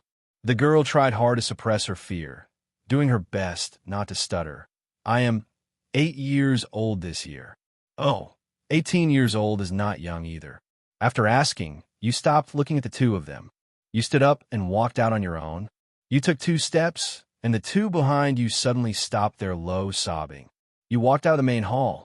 Cutting the grass without removing the roots will only bring endless trouble. Since they were born in the Zhang family, whether voluntarily or passively, they must have enjoyed the family's benefits, so they must be prepared to bear the consequences. You strode into the front courtyard, where Zhang family members lay scattered everywhere. They all slept peacefully. You walked toward the Zhang family's main gate. But when you looked up, your eyelid twitched. Not far ahead stood a person. That person wore the coarse linen dress of a Zhang family maid, expression cold and indifferent. Wan Qingwan, how could she be here? A tightening gripped your heart. As you guessed, Wan Qingwan probably wasn't truly a Zhang family member. You had just slaughtered the entire Zhang family. If Wan Qingwan wanted to kill you, you wouldn't have survived. No, you suddenly thought, how could Wan Qingwan, with her strength, be a mere maid in the small Zhang family? You were very puzzled, and at the same time extremely alert. While your thoughts raced, Wan Qingwan remained calm. Young master, how old are you this year? Wan Qingwan's usually cold voice carried a trace of a smile. That smile was somewhat chilling. Your heart skipped a beat. You could feel her genuine killing intent. You thought to yourself, this time you might really be done for. But suddenly you remembered, I have a simulator. What's there to be afraid of? You dissipated your tension, wearing a relaxed smile. Miss Wan, I'm still young, just started kindergarten this year. Seeing your attitude, Wan Qingwan's smile disappeared. Her delicately arched brows furrowed slightly, and her beautiful eyes showed some confusion. Wan Qingwan looked at you twice and said, Young master, you're quite an interesting person. You forced out a dry laugh. Miss Wan, you're quite inexplicable too. Wan Qingwan said nothing more and directly turned to leave the Zhang family. You hurriedly followed, and only after seeing her really leave did you relax. That woman is like a ghost. Everywhere she goes, she's there, you muttered under your breath. You didn't understand why Wan Qingwan was working as a maid in the Zhang family. You also didn't understand why she didn't kill you, when you clearly felt her killing intent just now. You wouldn't believe you had conquered her with your flashy appearance. You knew you had some charm, but nowhere near enough to cause someone to lay down their weapon and become a Buddha. You didn't understand her various behaviors. You didn't want to understand them either, only wanted to stay far away. Although you were already secluded deep in the Black Serpent Woods, you felt it still wasn't deep enough. You planned to move deeper into the Black Serpent Woods and would not come out unless absolutely necessary. You quickly searched the Zhang family. The Zhang family had occupied Xuanqing for many years, indeed possessing a solid foundation. You seized over 700,000 taels of silver and more than 90,000 taels of gold, 6 skin refining manuals, 1 bone tempering manual, but all were second or third-rate cultivation methods. You now cultivated top-tier methods. These low-level methods no longer excited you. You casually tossed these manuals into your spatial storage. You also put many property deeds and land contracts into the space. You wouldn't sell these assets now, as it would risk exposure. You decided to handle that after the heat died down. After finishing, you set the spacious Zhang family estate ablaze with a single fire. The local villagers cheered loudly at the Zhang family's downfall. At this moment, you were already on your way back to the Black Serpent Woods. 1 month later, you finally arrived at Changfeng City, the closest city to the Black Serpent Woods. After continuous travel, you planned to rest for 1 night and then moved directly into the Black Serpent Woods to relocate. You didn't return to the small courtyard you lived in years ago. It had been exposed and was likely ravaged multiple times by members of the extermination sect. A with Diary says yes. You found an inn to stay. That night, you sat on the bed, cultivating. Someone quietly approached your door. That person whispered, "Young master he, please open the door, I have something to give you." You didn't recognize the voice. You immediately grabbed the cry of the Swan Goose sword. "Just leave the delivery outside the door." "Young master he, please forgive me, I was instructed to deliver it personally to your hands." You briefly sensed the cultivator's strength outside. Unsurprisingly, it was profound and unfathomable, like a deep ocean. But they didn't force entry. You felt a slight relief. You stood and moved to the window, ready to flee at any moment. You threw a chopstick to knock open the door latch. The door was gently pushed open. A middle-aged man politely entered and placed a small box on the table. "Young master he, your item has been delivered. Farewell." He showed no reluctance and immediately exited the room. He politely closed the door behind him. You looked at the door, then at the box, feeling a bit confused. You put the box into your spatial storage before daring to open it, just in case it sprayed poison or something upon opening. The box opened without any anomaly. Inside were 2 cultivation manuals and a letter. You opened the letter and found it was from Miao Li Wu.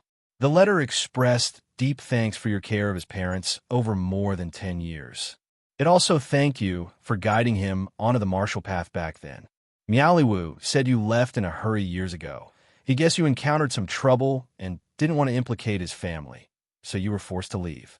Miao Li Wu said that if you ever encountered problems you couldn't handle, you must go to the Sword Establishment Pavilion to find him. He arranged for the person who delivered the item to escort you to the pavilion. That person's strength was absolutely trustworthy and reliable. That person would stay next door to you tonight. If you had no danger, you could ignore them. They would leave on their own the next day. Additionally, the 2 cultivation manuals inside were to repay your kindness. One was the sec-level organ fortifying cultivation method, Wild Heaven Saber technique. The other was the 9 condensations profound skill. The Wild Heaven Saber technique was taken from the Sword Establishment Pavilion with the sect leader's permission. You could practice it with confidence without worrying about being accused of stealing sect techniques and being hunted down. The 9 condensations profound skill was created by Miao Li Wu himself. He was the only person who knew it, and it was a crucial foundation of his strength, so he asked you not to spread it. The 9 condensations profound skill could refine true qi. Theoretically, each major realm's true qi could be refined 9 times. But refining 9 times was just theoretical. Miao Liwu himself hadn't refined it 9 times. He had only refined 6 or 7 times per realm. This made Miao Liwu absolutely invincible among warriors of the same level. He could even easily escape from opponents 2 major realms stronger than himself. Miao Liwu hadn't refined it 9 times for 2 reasons. First, the later refinements were very difficult and time-consuming. Second, Miao Liwu's own martial talent was too high. Even without deliberately advancing his realm, just focusing on the 9 condensation's profound skill, his realm would surge rapidly. He reached the next major realm before having time to refine 9 times. You read the letter and thought about it. You realized neither of these 2 problems was an issue for you. The first problem of long refining time. You had a simulator. Time was not a barrier, but an advantage for you. The second problem of automatic realm upgrades. This was also your advantage. In terms of talent, you were a total waste compared to Miao Liwu. Automatic upgrades. Not possible for you. Whenever you stopped taking pills, you could keep your cultivation level completely still. You had all the time in the world to refine your true qi. In this respect, Miao Liwu couldn't even keep up with you. You felt you had already surpassed Miao Liwu by a wide margin. After finishing the letter, you felt somewhat moved. Miao Liwu had thought things through carefully for you. Back then, you only treated Wei Xia and Miao Jiayao as friends when you cared for them. Later, you taught Miao Liwu to read, left him cultivation methods and a spear, simply because you liked this sensible boy. You never expected that unintentional angel investment would bring countless times the returns. But then you thought of another serious problem. I've been hiding in seclusion all this time. Why does it feel like everyone in the world can find me? First, the 7th son of the Zhang family, the deceased 7th son version, came knocking. Now it was someone from Miao Liwu's group. This time, they even knew your room number. What if you happened to be inside your room conducting a love transaction and got caught red-handed? The outside world was far too dangerous. No, I have to escape immediately. This feeling of being watched was unbearable. You didn't wait until dawn. You left the inn under the cover of night. You returned to your small courtyard deep in the Black Serpent Woods. You planned to go deeper into the Black Serpent Woods, entering a true no-man's land. You packed all your belongings into your spatial storage. On your way back, you also purchased a massive amount of daily supplies and materials for refining blood qi pills, enough to supply you for 20 to 30 years. This time, going deep into the Black Serpent Woods, you intended to revise the Wild Heaven Saber technique. It was a sect-level cultivation method that could be cultivated all the way to organ fortifying. You had no reason not to practice it. More importantly, you had to start cultivating the 9 condensation's profound skill. It was perfect timing to refine the true qi of the skin refining stage again, while revising the Wild Heaven Saber technique. You didn't know if you could refine it 9 times. Miao Liwu had only refined it 6 or 7 times, yet was invincible at the same stage. If you could steel your heart to refine 9 times, you estimated you could fight opponents several major cultivation levels above you head-on. You were full of anticipation. This time, you swore not to come out unless you had exhausted your supplies completely. You headed deeper into the Black Serpent Woods. After more than 10 days, the surrounding trees were species you had never seen before. Towering trees, dozens of meters tall, surrounded you. Occasionally, bird and insect chirps mingled with various beast roars echoed through the forest. From time to time, unknown birds and beasts came to harass you, but all were sliced cleanly in half by your blade. After nearly another month of walking, the humid jungle began to emit poisonous miasma. This miasma would cause ordinary people to experience fever, headaches, diarrhea, and in severe cases, even life-threatening dangers. But as a bone-tempering martial artist, your skin was tough and flesh-thick. You felt no discomfort at all. You could even stand in the poisonous miasma and let out an epic lung-clearing breath. You pressed onward. Another month passed. One day, you encountered a giant gorilla. The gorilla stood nearly 3 meters tall when upright.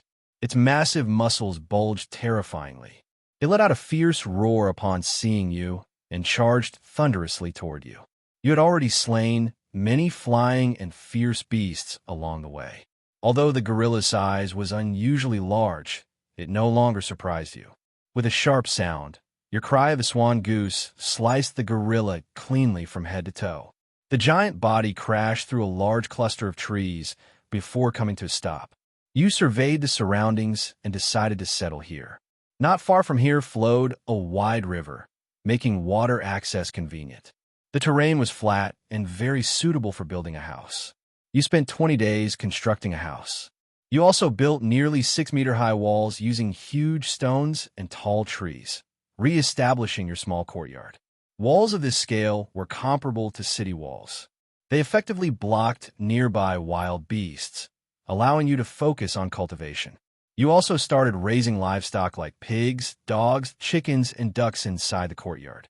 During your building period, dozens of giant gorillas came, likely seeking revenge. After you killed more than 40 of these gorillas, the few remaining never returned. You also cleared out the surrounding beast packs. The fierce beasts around had learned to fear you, the terrifying upright ape. They all fled this territory. You successfully claimed this area as your domain. Once everything was settled, you swallowed a blood chi pill and began cultivation. You first focused on revising the wild heaven saber technique. Revising meant retraining from skin refining back up to mid-stage bone tempering. However, your current mid-stage bone tempering level with the dragon roar saber technique was unaffected. Moreover, since you were already mid-stage bone tempering, retraining would be much faster. You cultivated for over a year. In your 40th year, you advanced the wild heaven saber technique to the skin refining peak. Each slash you delivered carried an ancient, vast aura, as if under the gaze of an ancient demonic god. The true chi in your body was dense and substantial, with no sense of floating. You were certain that now, a single slash could kill your mid-stage bone tempering self who cultivated the dragon roar saber technique. The sec-level technique really has some power. You felt deeply shocked yourself. Although top-level and sec-level techniques only sounded like they differed by one rank. In reality, the gap was like heaven and earth. You were so excited you rode your pig and ran around the courtyard twice. This was just normal cultivation to the skin refining peak, not even starting the 9 condensation's profound skills refining yet. You immediately began your first true chi refinement. At first, it didn't go smoothly. You kept trying repeatedly. True chi refinement didn't require blood chi pills for assistance before success. But you had already developed the habit of refining blood chi pills every day. After half a year, although you hadn't completed the first refinement, since you hadn't consumed any blood chi pills, you had saved over 1,000 pills. Nigeria Nairobi. You continued cultivating the 9 condensation's profound skill. In your 41st year, the midday sun shone on the surrounding tall trees, their branches lush and vibrant with life. You felt the originally solid true chi in your body suddenly shrink and condense, becoming more substantial. You completed your first refinement. The amount of true chi decreased but became denser, circulating through your body, nourishing every part. Your flesh and bones were reforged and even transformed to better carry the denser true chi. This was the subtlety of the 9 condensation's profound skill. Compressing true chi wasn't the hardest part. Transforming the body was the core. What surprised you most was that your innate bone quality had also improved slightly, allowing you to accommodate higher quality true chi. Although the improvement was small, with continued cultivation of the 9 condensation's profound skill, your body would be further transformed and optimized. Your martial talent would grow stronger and stronger. This kid is so damn unstoppable. He even created this cultivation method himself. You murmured, doubting your own life. What kind of blessed child is this? After your shock, you worked hard to calm your mind. After years of cultivation, your mental state had improved greatly. Once calm, you continued refining true chi. Swallowing a blood chi pill, you restored your refined true chi to its complete state. You began your second refinement. Seasons passed without you knowing how many springs and autumns. You continued silently refining true qi in the small courtyard. In these years, you hadn't even stepped outside the courtyard once. 8 years later, in your 49th year, you completed your 7th true qi refinement. You surpassed Miao Liwu's number of refinements. You rested for 3 days.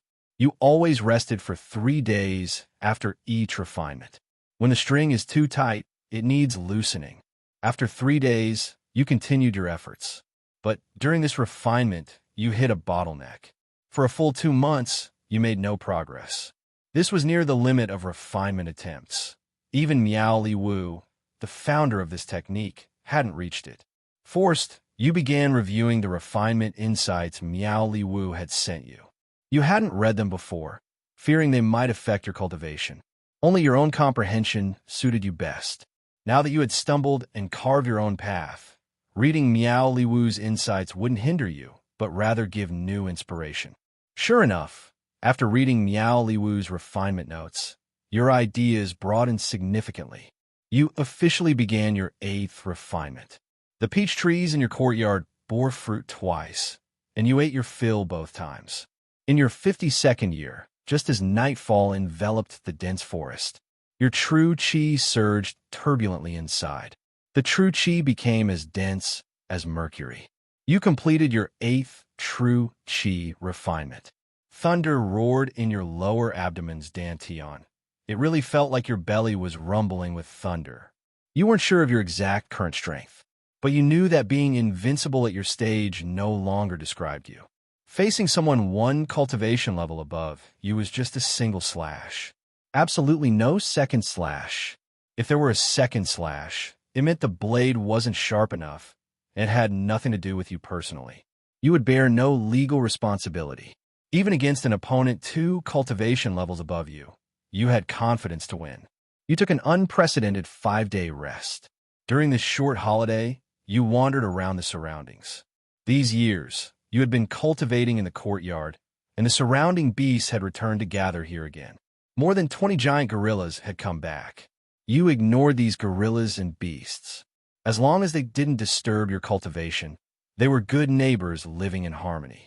But the wild beasts of the primal forest were fiercely untamed. Your livestock were often scared stiff by the beast roars nearby. At first, the rooster would crow loudly every morning, straining its throat to sing. Now it only dared to make a small, hurried crow before running back to the coop, terrified of being heard. 5 days later, you returned to the courtyard and shut the heavy 6-meter-high gate. You launched your assault on the 9th true qi refinement.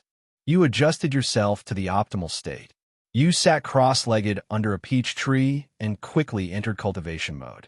Although you had mentally prepared yourself, knowing that the 9th condensation would definitely not be easy, it was only when you personally began cultivating that you realized just how damn difficult it truly was. For a whole half year, you made no progress whatsoever.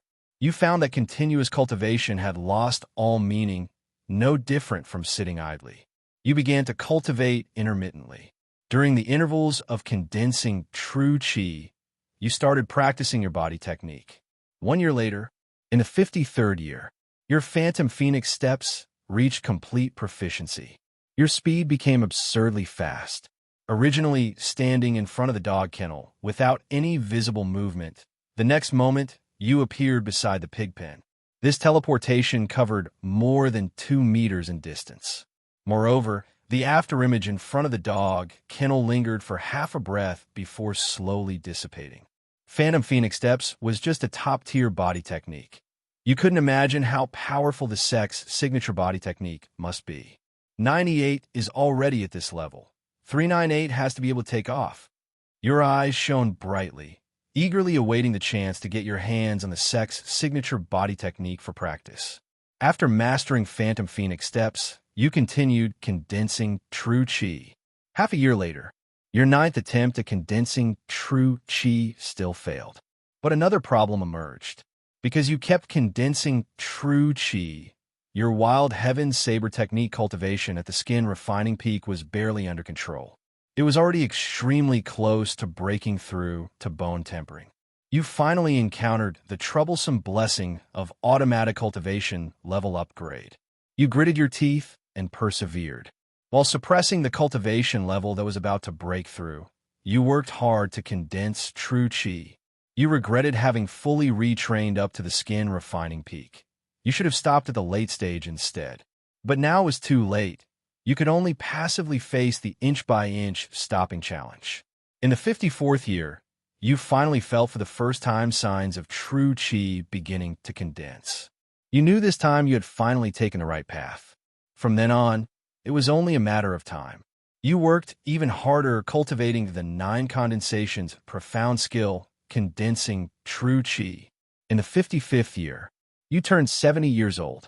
Although you had passed your 70s, your appearance remained youthful, looking no older than in your 20s. Your face was full of collagen, still that famous handsome young man known across miles of countryside. This was the benefit brought by cultivating martial arts. One day, while you were cultivating in the courtyard, suddenly, a movement stirred in your heart. A bright light flared in your eyes. The true chi inside your body suddenly compressed and condensed. Its form began to change.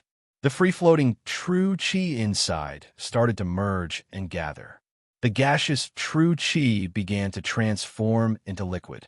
Before long, all true chi transformed into liquid form.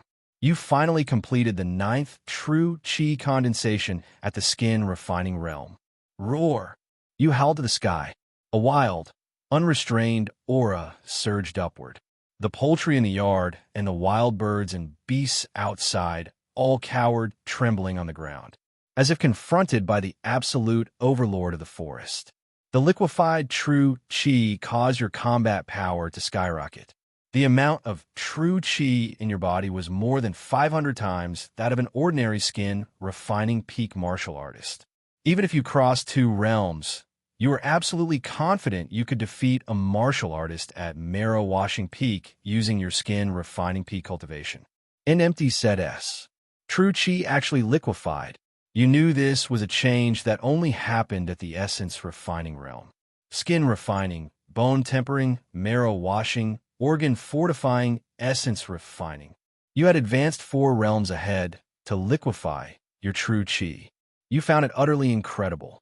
After the shock, you began cultivating the wild heaven saber technique again. But rather than cultivation, it was more like no longer suppressing your cultivation level. Your true chi surged, and the wild heaven saber technique directly broke through to early stage bone tempering. Once the wild heaven saber technique reached bone tempering, your true chi surged tens of times again. Moreover, your bones, which had already partially turned to jade, were tempered once more. Just a bit more, and they would reach the fully jade-like state of late-stage bone tempering. Your combat power underwent a qualitative leap once again. After retraining to early-stage bone tempering, you did not linger at all. You directly began condensing true chi at the bone tempering realm. The cultivation of 9 condensations, profound skill needed to start early, to avoid not having finished 9 condensations after the major rel promotion. In the 57th year, with the experience of 9 extreme condensations at the skin refining stage, you now condensed true chi much faster. In less than 2 years, you had condensed true chi 3 times, a very impressive speed. Moreover, you clearly felt 9 condensations profound skill improving your martial talent. To be honest, you are now a moderately sized martial arts prodigy. Your martial talent was almost on par with Wang Yuanyi. As a 72-year-old prodigy, you were very happy, because martial talent could also be brought back to reality from a simulator. The 15-year-old you in reality was truly a prodigy. You had cultivated continuously for over 10 years. That day, you decided to go out fishing for a while. You arrived at a wide river not far from your small courtyard. The giant gorillas, hippos, elephants, and other wild beasts drinking around the river scattered immediately upon seeing you sit by the riverbank with a bucket. They had been frightened by the breakthroughs occasionally emanating from your small courtyard over these years. Their fear of you had long been etched into their subconscious. The beast herd fled with a rumbling roar. Good, they ran off. Better not to disturb the nest. You cast your fishing line, leisurely enjoying your fishing. This river had no human fishing activities, so there were many fish, all huge and plump. Wild fish were not like those in fishing grounds. Wild fish had never been caught before. They bit as soon as they saw bait, making them very easy to catch.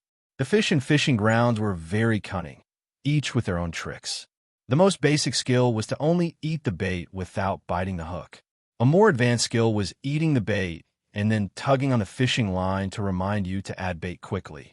Those pesky fish in fishing grounds treated your carefully mixed bait like an all-you-can-eat buffet. Extremely rude. By contrast, these little wild fish outside were much cuter. In less than an hour, your fish basket was almost full. You couldn't possibly eat that many. You planned to hollow out a large blue stone to make a big water tank and keep the surplus fish alive. You packed up and headed home. Another day, full of harvest. Big girl, grab a handful, some melon seeds. Young man showing that black hair, those black hair pants. You hummed a cheeky little song while walking back to the small courtyard. Suddenly, your figure vanished abruptly from where you stood. The fishing rod and gear dropped to the ground. When you reappeared, you were already on the opposite side of the river. In your hands was a little girl about 8 or 9 years old. The girl was dressed simply, her fair and tender face full of fear, with big round eyes brimming with tears. Who are you? Where did you come from? Where are you going? You immediately fired off 3 ultimate questions.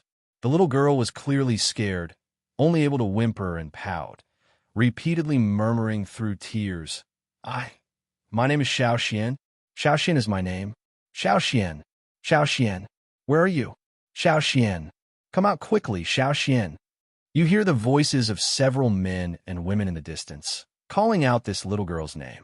You furrow your brows slightly, your eyes scrutinizing the little girl. You cover the little girl's mouth and swiftly slip into the bushes. Soon, 4 men and 1 woman, 5 adults in total, arrive near the riverbank. All 5 have dark skin, lean builds, and wear short-sleeved shirts and shorts suitable for movement. They are all ordinary people, not martial artists. They anxiously search around the area for a while. From their conversation, you learn that 2 of them are Xiao Xuan's parents. These 5 live not far from here and came out to the river today to fetch water. Xiao Xian, being curious, ran off on her own and ended up near you. She was secretly watching you when you noticed her. The 5 have been calling and searching for Xiao Xian around you. You confirm they pose no threat to you, so you leave with Xiao Xian. Are you looking for her? You ask, holding the child in your arms. Xiao Xian, a woman immediately rushes over and hugs her tightly. Tearful, Xiao Xian buries her head in her mother's arms, clearly very frightened. Her mother hurriedly checks Xiao Xian and, finding no injuries, breathes a sigh of relief. The others look at you with curiosity. One of the leaders asks, Are you alone? You nod. You can't survive alone in the Black Serpent Woods. Come back to our village with us, the leader says. You feel puzzled because the leader's tone is sincere and straightforward, as if accepting a stranger like you is completely normal. You ask carefully and learn that they all come from a nearby village called Taoyuan Village. Taoyuan Village is the only human settlement deep within the Black Serpent Woods. The initial founders, about a dozen people, also came from Dakian. They were all ordinary farmers who fled deep into the Black Serpent Woods to escape heavy and oppressive taxes, settling there to survive. Taoyuan Village has existed for more than 200 years and now has over 500 people. They are isolated from the outside world and have completely integrated into the Black Serpent Woods. Taoyuan Village has always maintained the tradition of accepting outsiders, so it is natural for them to invite you to join the village. In the primitive forest of Black Serpent Woods, surrounded by fierce beasts, ordinary people cannot survive alone. You go along with it, pretending to be an ordinary person who accidentally entered the Black Serpent Woods, and follow them back to the village, intending to learn more about their situation. RN. Upon arriving at Taoyuan Village, you find that what the leader said is true. You nod and praise. Good, good. Dakian people don't deceive each other. The current Grand Elder of Taoyuan Village, Yin Hongda, also happily invites you to stay. The white-haired Yin Hongda is 72 years old, and coincidentally, he is the same age as your delicate young self. Yin Hongda tells you that the surrounding area belongs to giant gorillas, and you must never act alone. Otherwise, you will easily be torn apart by the gorillas. Only by staying in Taoyuan Village and gathering together can they survive in the dangerous Black Serpent Woods. You decline Yin Hongda's invitation and return to your small courtyard. You confirm that they are all ordinary people without cultivation, posing no threat to you. Seeing your insistence on leaving, Yin Hongda does not stop you anymore. He only tells you that if you cannot survive, you can come to Taoyuan Village. 2 days later, several people from Taoyuan Village come to your courtyard. The little girl Xiaoxian is also with them. They bring you some food and daily necessities. But when they see your courtyard, they are deeply shocked. They rarely use magnificent to describe a farmer's courtyard. But this courtyard, occupying more than 10 acres and surrounded by 2 Zhanghai stone walls, leaves them all speechless with their mouths agape. Their village, housing hundreds of people, compared to your courtyard, looks like a child's toy house. Seeing the diverse melons, fruits, vegetables, and various poultry in your courtyard, they silently hide the few pieces of wild boar meat they brought behind their backs. They really have nothing worthy to offer. Xiaoxian curiously runs around your courtyard. She looks at the piglets now and then, teases the chickens and ducks, and is very happy. Growing up in the Black Serpent Woods, Xiaoxian has never seen so many kinds of cute little food. You keep a few of them and have a sumptuous lunch together. After the group leaves, Yin Hongda arrives in a hurry that very afternoon. Seeing your courtyard that looks like a small town, he is also deeply shocked. On the way back, he keeps muttering that it would be great if Taoyuan Village had such high walls, so they would no longer worry about beast attacks. You pay them no mind and continue cultivating. Half a year later, in the 58th year, you have advanced the wild heaven saber technique to the mid-stage bone tempering. True Qi surges inside your body like a tidal wave, and the liquid True Qi increases more than 5-fold again. Your strength skyrockets as you wield the cry of the swan goose, swinging it throughout the courtyard. The surging True Qi causes the cry of the swan goose to gradually be unable to withstand your True Qi infusion. The sword blade goes limp, twitching uncontrollably on the ground. You plan to find time to reforge the cry of a swan goose. Your blood chi pill refining technique has finally reached perfection. Out of 10 blood chi pills, you can refine at least 9, and when in good condition, all 10 succeed. One day, you are in the midst of your 4th True Qi condensation. Yin Hongda comes to find you. He asks where you found so many giant stones used for building the walls. In the past 6 months, he gathered the young and strong men of Taoyuan Village to collect all the stones they could find nearby. But the giant stones for reinforcing the village walls are still far from enough. You say nothing, just point to the half-vanished mountain not far away. Yin Hongda looks at you incredulously. You collected all of those by yourself? You nod. The mountain in the distance has been hollowed out by you. The giant stones were all mined from inside the mountain. Yin Hongda understands that you are a very powerful martial artist. He does not come to you anymore. Your life returns to peace. You continue condensing your True Qi. In the 59th year, you successfully condense your True Qi for the 4th time. Your True Qi can now be emitted externally. The emission range is about 1 zhang, and the damage is not great, only enough to harm ordinary people. But you are still very excited. External True Qi emission is the hallmark of the pinnacle of essence refining. At the pinnacle of essence refining, True Qi condenses so solidly that it becomes almost tangible, allowing external emission to attack enemies. Even at mid-stage bone tempering, your True Qi condensation has already reached the required solidity. Suddenly, you flick your fingertips, and a stream of liquid True Qi shoots out. A roasted suckling pig, not far away, instantly falls to the ground. A fist-sized blood hole appears on the pig's head. This is like wielding a little handgun. You're very satisfied with the attack's power. Moreover, you know that as the number of condensations increases, the external emission's power will become even greater. You eagerly begin your fifth true qi condensation. On this day, you are condensing true qi in your courtyard. Suddenly, the gate of your courtyard is being pounded frantically. At the same time, Yin Hongda's anxious cry for help comes from outside the door. Young Master He, please save us. You suddenly opened your eyes. You opened the courtyard door. You saw Yin Hongda covered in blood, with a dozen or so disheveled Taiyuan village people following behind him. Among these dozen were Xiaoshuan's parents, their faces filled with sorrow. They each held Xiaoxian, who had her eyes tightly shut and was already lifeless. Your expression tightened slightly, feeling a stir in your heart. Before you could say anything, more than 30 pursuing soldiers had already arrived not far away. The pursuing soldiers were fully armored and uniformly equipped. The leading captain raised his blade and pointed, shouting, "You refugees who betrayed Great Qian, come and die." You glanced at the opposing Great Qian soldiers. The highest cultivation among them was the captain leading the group at the peak of bone tempering. There were also 2 deputy captains at mid-stage bone tempering. The rest were skin refining warriors. An army of this scale intercepting the ordinary people of Taoyuan village, who couldn't bear the taxes, was really giving them full respect. You looked at the panicked Taoyuan villagers and felt that they truly did not deserve such slaughter. They only tried to evade taxes. What crime did they commit? You stepped forward to stand in front of the Taoyuan villagers. The cry of the swan goose was suddenly gripped in your hand. The captain opposite first glanced at you with contempt. The next moment, his eyelid twitched sharply. Though he clearly sensed you were only mid-stage bone tempering, you brought him an overwhelming sense of pressure. He had no thought of fighting you. Fear gnawed at his fighting spirit.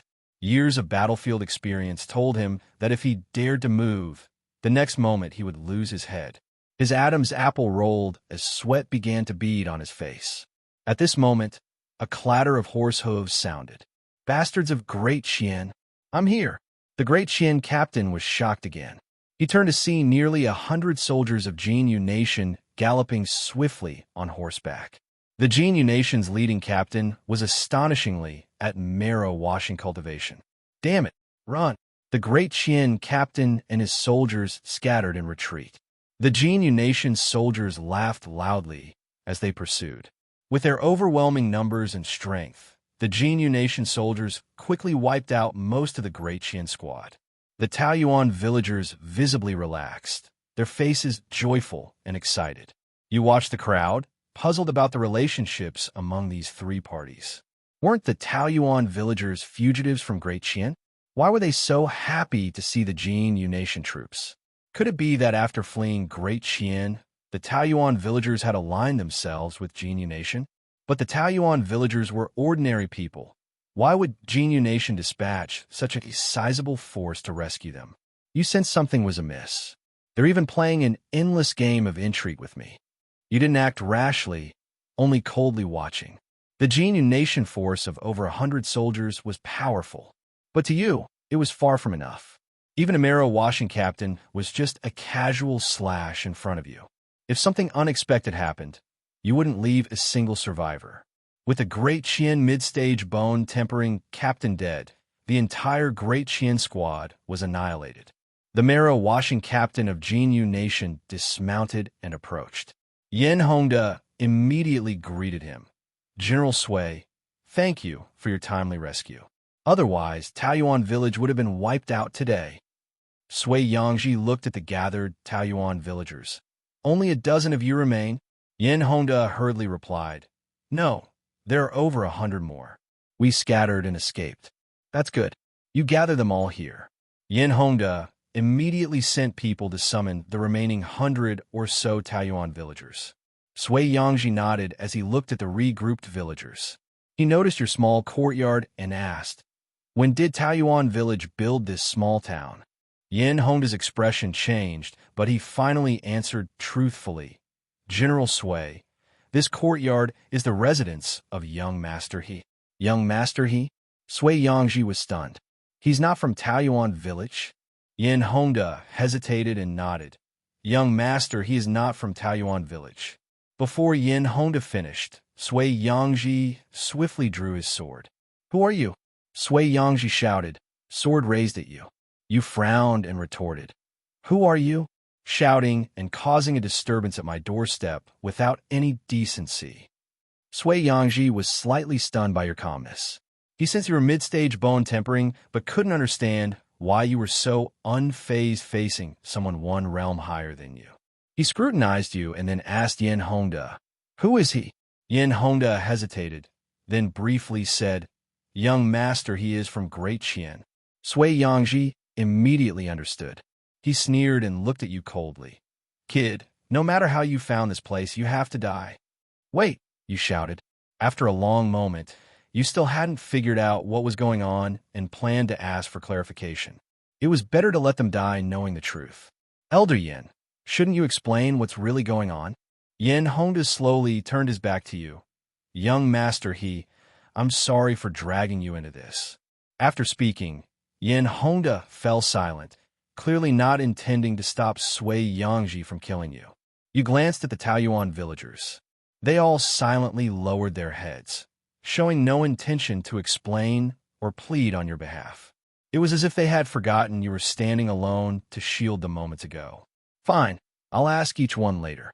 You drew the cry of the swan goose, true chi flowing into the blade. The sword trembled slightly, as if eager for battle. You looked at the disdainful face of Sui Yangji. I'm coming. You raised your sword and launched a fierce attack. Sui Yangji snorted coldly, ready to meet you. But before he could react, your figure flashed, suddenly appearing behind him. A drop of dazzling red blood slid down the cry of the swan goose. Sui Yangji froze where he stood. A vertical line of blood extended from his forehead down to his chin. His eyes abruptly lost focus as he fell backward stiffly. Thud! Sui Yangji's body split in two, steaming entrails spilling onto the ground. General Sui, the general has been killed. Chaos erupted immediately. The remaining soldiers surged toward you. Some Taoyuan villagers began to flee, others gathered to watch. You completely lost control. You started slashing indiscriminately. With every strike, a soul perished beneath your blade. The fleeing Taoyuan villagers were attacked remotely with your outward true chi, making the kills highly efficient. During the chaos, you discovered some Taoyuan villagers were actually warriors. You had confirmed earlier that none of them had practiced martial arts, so you were puzzled. Despite the confusion, you did not stop your actions. Before long, all over 100 Jinyu Nation soldiers were cut down by you. Almost all Taoyuan villagers were also killed by you. Only Yin Hongda and about 10 core members of Taoyuan village remained. They sat on the ground, wailing, pierced through limbs by your true chi. Elder Yin, tell me, what shady dealings do you have with Jinyu Nation? Yin Hongda endured excruciating pain as he pleaded. Young master, I'll talk, but please spare them. If Yin Hongda had known you were such a fierce person, he would never have dared to offend you earlier. You've directly hacked to death one of the Taoyuan village members. You think this is a vegetable market where you can bargain with me? You had originally thought Yin Hongda was an honest man, but it turned out he had 800 schemes up his sleeve. Seeing your ruthless cruelty, Yin Hongda could only intermittently reveal the whole truth. Many years ago, the Jinyu Nation wanted to open a secret troop transport route through the Black Serpent Woods, leading directly to Great Qian. But the Black Serpent Woods had a harsh environment and vast territory, causing the Jinyu people to get lost inside. Later, they accidentally discovered Taoyuan Village. Taoyuan Village had already been established for over 100 years, and its people had perfectly adapted to the Black Serpent Woods' natural environment. The Jinyu Nation had the Taoyuan villagers help open the troop transport route, using the village as an important supply point. In return, Taoyuan Village received money, supplies, and some martial techniques from Jinyu. The two sides cooperated for many years until recently when the troop route was exposed, drawing the encirclement and suppression of Great Qian's army. That's how today's events unfolded. Elder Yin, I thought you were an honest elder, but turns out you've got connections in the Black Serpent Woods. You're practically the mafia here. As for why you hadn't detected the Taoyuan martial artists, it was because Jin, you had given them a technique to conceal their cultivation aura. You found this technique on Yin Honda, a top-tier martial skill called the Art of Hidden Breath. The Art of Hidden Breath allows practitioners to only display the cultivation level they wish to show, effectively hiding their true strength. At least I got some loot out of this, you muttered while flipping through the Art of Hidden Breath. Yin Honda and the last dozen or so Taoyuan villagers were also dealt with by you. You thoroughly searched Taoyuan village, but unfortunately only found third-rate techniques, too rough even to use as toilet paper. Moreover, there wasn't much money either. Jin had actually provided very few resources to Taoyuan village.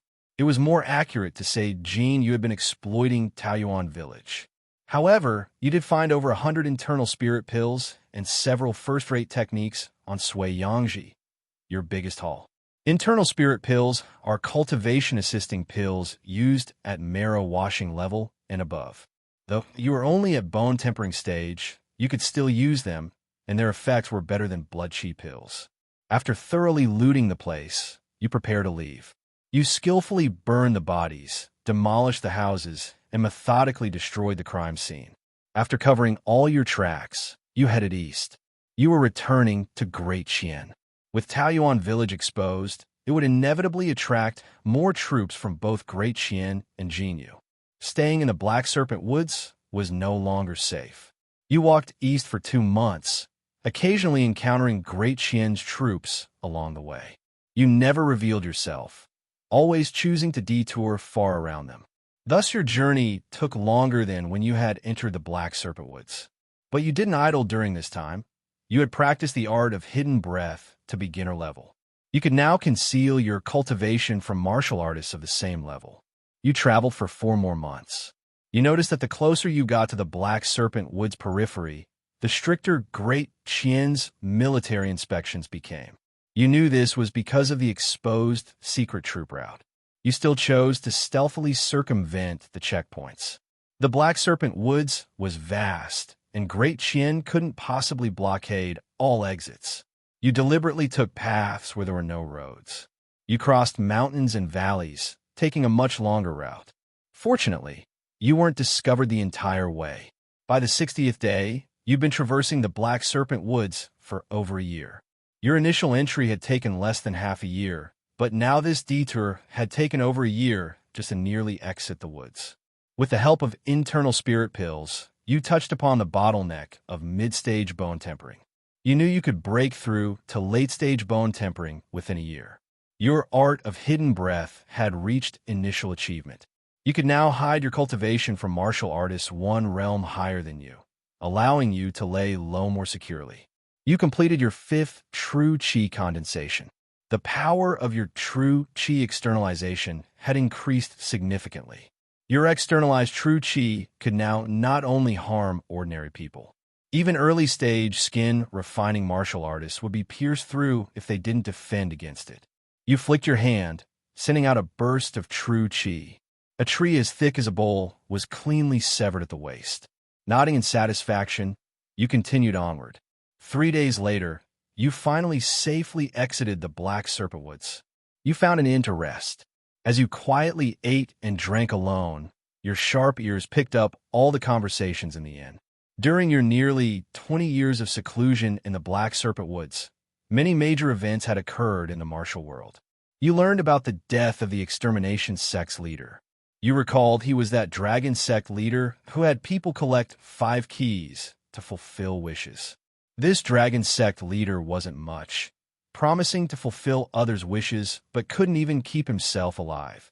You also learned that the Joyful Zen sect, one of the 3 great demonic sects, had secretly abducted a princess from the Li Imperial clan to use as a cultivation furnace. Arbades. After being exposed, the Li Imperial family sent 18 ultimate grandmasters to attack them, nearly wiping out the Joyful Zen sect.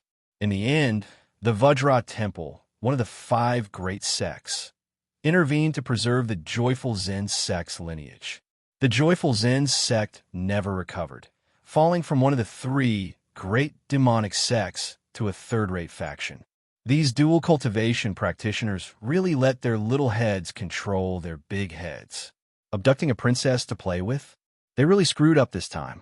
Taking another bite of food, you continued eavesdropping. Then a discussion from a nearby table reached your ears. Are you going to watch the Sword Establishment Pavilion's leader Lin Jingji fight the Blood Demon sect's leader Zhou Qiyun in 3 days? Of course. This is a life and death battle between ultimate grandmasters. What life and death battle? Zhou Qiyun stands no chance against Leader Lin. Can't call him Leader Lin anymore. Hero Lin has announced he's stepping down as Sword Establishment Pavilion's leader. He's going to the Blood Demon sect in a personal capacity. 3 years have passed, but Hero Lin still can't let go. Who could? A prodigy disciple like Miao Gift, with such heaven-defying talent, was brutally murdered by the Blood Demon sect. Hearing Miao Gift's name mentioned, your expression darkened as you approached them. You said Miao Gift is dead. The group looked at you strangely. You didn't know? This spread throughout the martial world 3 years ago. Composing yourself, you sat down directly. You tossed out 500 taels of silver. Tell me everything in detail. The nearest person snatched up the silver note with a grin. No problem, young master. My neighbor's third brother once spent time with the Sword Establishment Pavilion's cleaning lady. I know this story better than anyone. Cut the nonsense. Get to the point. All right. Here's what happened. 3 years ago, the 41-year-old Miao Gift had reached the peak of Grandmaster realm. As the youngest Grandmaster in history, he could already fight ultimate Grandmasters beyond his level without losing. Crossing realms below Ultimate Grandmaster wasn't particularly shocking. But between Grandmaster and Ultimate Grandmaster lay an insurmountable chasm. Just in terms of lifespan, Grandmasters lived about 100 years, while Ultimate Grandmasters could reach 200. This lifespan-breaking limit completely defied common understanding. This showed how vast the gap was between Grandmaster and Ultimate Grandmaster. Yet despite this objective disparity, Miao Gift could battle Ultimate Grandmasters. This had never occurred in history. Miao Gift's talent and combat power were monstrous. Had he achieved Ultimate Grandmaster status, he would undoubtedly have become the #1 martial artist. That same year, the Blood Demon sect recognized Miao Gift's immense threat. So they launched a siege to kill him. The Blood Demon sect had obtained information about Miao Gift's movements in advance. They also knew Miao Gift was being protected by an ultimate grandmaster from the Sword Establishment Pavilion. The Blood Demon sect directly dispatched 6 ultimate grandmasters to ambush them. After a fierce battle, the ultimate grandmaster from Sword Establishment Pavilion died fighting while covering Miao Gift's escape. Miao Gift fled with severe injuries. The Blood Demon sect didn't fare well either. 2 of their ultimate grandmasters were killed in the fight. The remaining 4 were seriously wounded, with one dying shortly after returning to their sect. Miao Gift and the Sword Establishment Pavilion's ultimate grandmaster had effectively killed 3 ultimate grandmasters and severely wounded 3 others. This was an exceptionally glorious achievement. Miao Gift hid while trying to return to Sword Establishment Pavilion, but he was intercepted by Zhou Qiyun, leader of the Blood Demon sect. Already severely injured, Miao Gift fought with all his might, but was no match. He ultimately met his end at Heavenly Summit Snow Mountain. A generation's unparalleled genius had fallen. When Lin Jingji, leader of Sword Establishment Pavilion, learned his beloved disciple had been killed, he single-handedly attacked the Blood Demon sect. Known as the Great Qian Empire's top swordsman, Lin Jingji possessed formidable strength. The Blood Demon sect mobilized all 18 remaining ultimate grandmasters. Lin Jingji suffered serious injuries but managed to kill 4 ultimate grandmasters and wound 9 others before being rescued by Sword Establishment Pavilion's arriving ultimate grandmasters. 3 years later, just days ago, Lin Jingji announced he would step down as pavilion leader and personally attack the Blood Demon sect again. Having already lost 7 ultimate grandmasters in these 2 encounters, the Blood Demon sect was significantly weakened. Not daring to face Lin Jingji directly again, sect leader Zhou Qiyun declared he would fight Lin Jingji alone. Lin Jingji's ultimate goal was to kill Zhou Qiyun with his own hands. The two agreed to duel 7 days later at Heavenly Summit Snow Mountain, where Miao Gift had died. After hearing this account, your heart trembled. You hadn't expected Miao Gift to truly be dead. Your memory of him still lingered as that snot-nosed kid. You could vividly see his honest little face looking up at you, calling you Uncle You. Your expression turned icy as anger burned within you at Miao Gift's death. In your rage, you raged, then stopped. There was nothing you could do. At only mid-stage bone tempering, Zhou Qiyun could crush your head with one slap. No chance of winning, absolutely none. You left the inn, heading southeast towards Sword Establishment Pavilion to pay respects at Miao Gift's grave. The journey would take a month. By the 10th day, news arrived about the duel's outcome. Zhou Qiyun's corpse had been impaled on a spear and hung from Heavenly Summit Snow Mountain's peak. Lin Jingji returned unharmed. The martial world was shocked. Everyone knew Lin Jingji was ruthless, but none expected this. Despite being one of the 3 great demonic sects, their leader, among the very strongest ultimate grandmasters, had been defeated without Lin Jingji suffering a single injury. The Blood Demon sect panicked at this outcome. The day after Zhou Qiyun's death, they hastily appointed a new leader, declaring Zhou had only been a temporary leader without an official employment contract. His actions didn't represent the sect's stance, and they now severed all connections. This smooth series of maneuvers seemed well-rehearsed. You couldn't help but admire their crisis management. Seeing the Blood Demon sect surrender, Sword Establishment Pavilion pursued the matter no further. A month later, you arrived at Sword Establishment Pavilion. After identifying yourself, you were admitted. You met Wei Xia, just 1 year younger than you. She was now in her 70s. Hearing of your arrival, she came out trembling with a cane. Unlike your still youthful appearance, Wei Xia had white hair, deep wrinkles, and tear stains at her eyes. She examined you carefully before finally sighing. I'm nearing my end. While young master, he remains as elegant as ever. You didn't see Miao Jiao. Knowing he must have passed away, he'd been nearly 20 years older than Wei Xia. Wei Xia slowly led you to Miao Gift's grave, where a peach tree bloomed vibrantly. As she burned paper offerings, she rambled about Miao Gift's life. Speaking of him brought light back to her dull eyes. She recounted all his glorious achievements, from his rise in Willow Tree Village to gaining fame in the martial world, joining Sword Establishment Pavilion, becoming the top disciple under the ultimate grandmasters, and finally being designated as the sole successor to become next pavilion leader. She remembered every detail about Miao Gift, even the exact words he'd used when sharing good news. As an old family friend, Wei Xia wanted to tell you everything about Miao Gift's life. The more she spoke, the happier she became, pride and joy shining in her eyes. Her wrinkled, sagging face showed a long-absent smile, but then her gaze fell on the grave. She froze as if suddenly deflated, realizing Miao Gift was truly gone. Shaking her head, she fell silent, all desire to speak vanishing. With great effort, Wei Xia stood and turned away.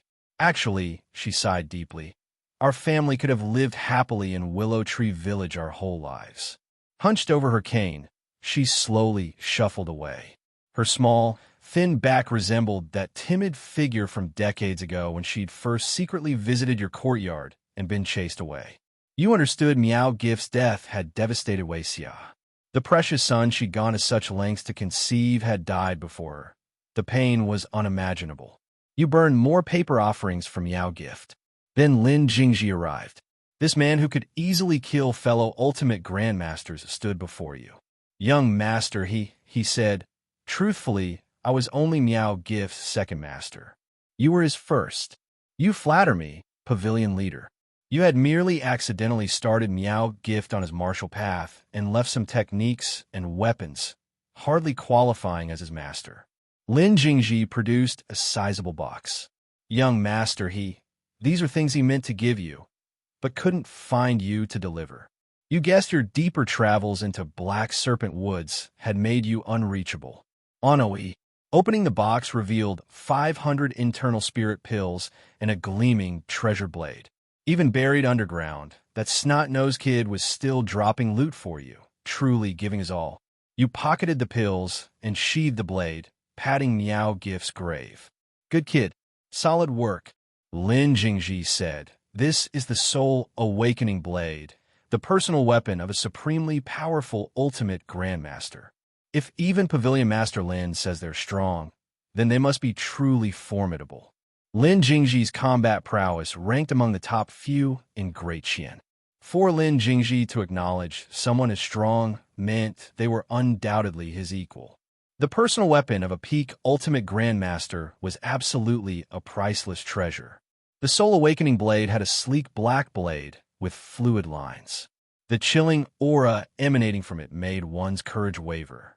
Pavilion Master Lin, the sword establishment pavilion is renowned for swords. Why do you possess such a precious saber?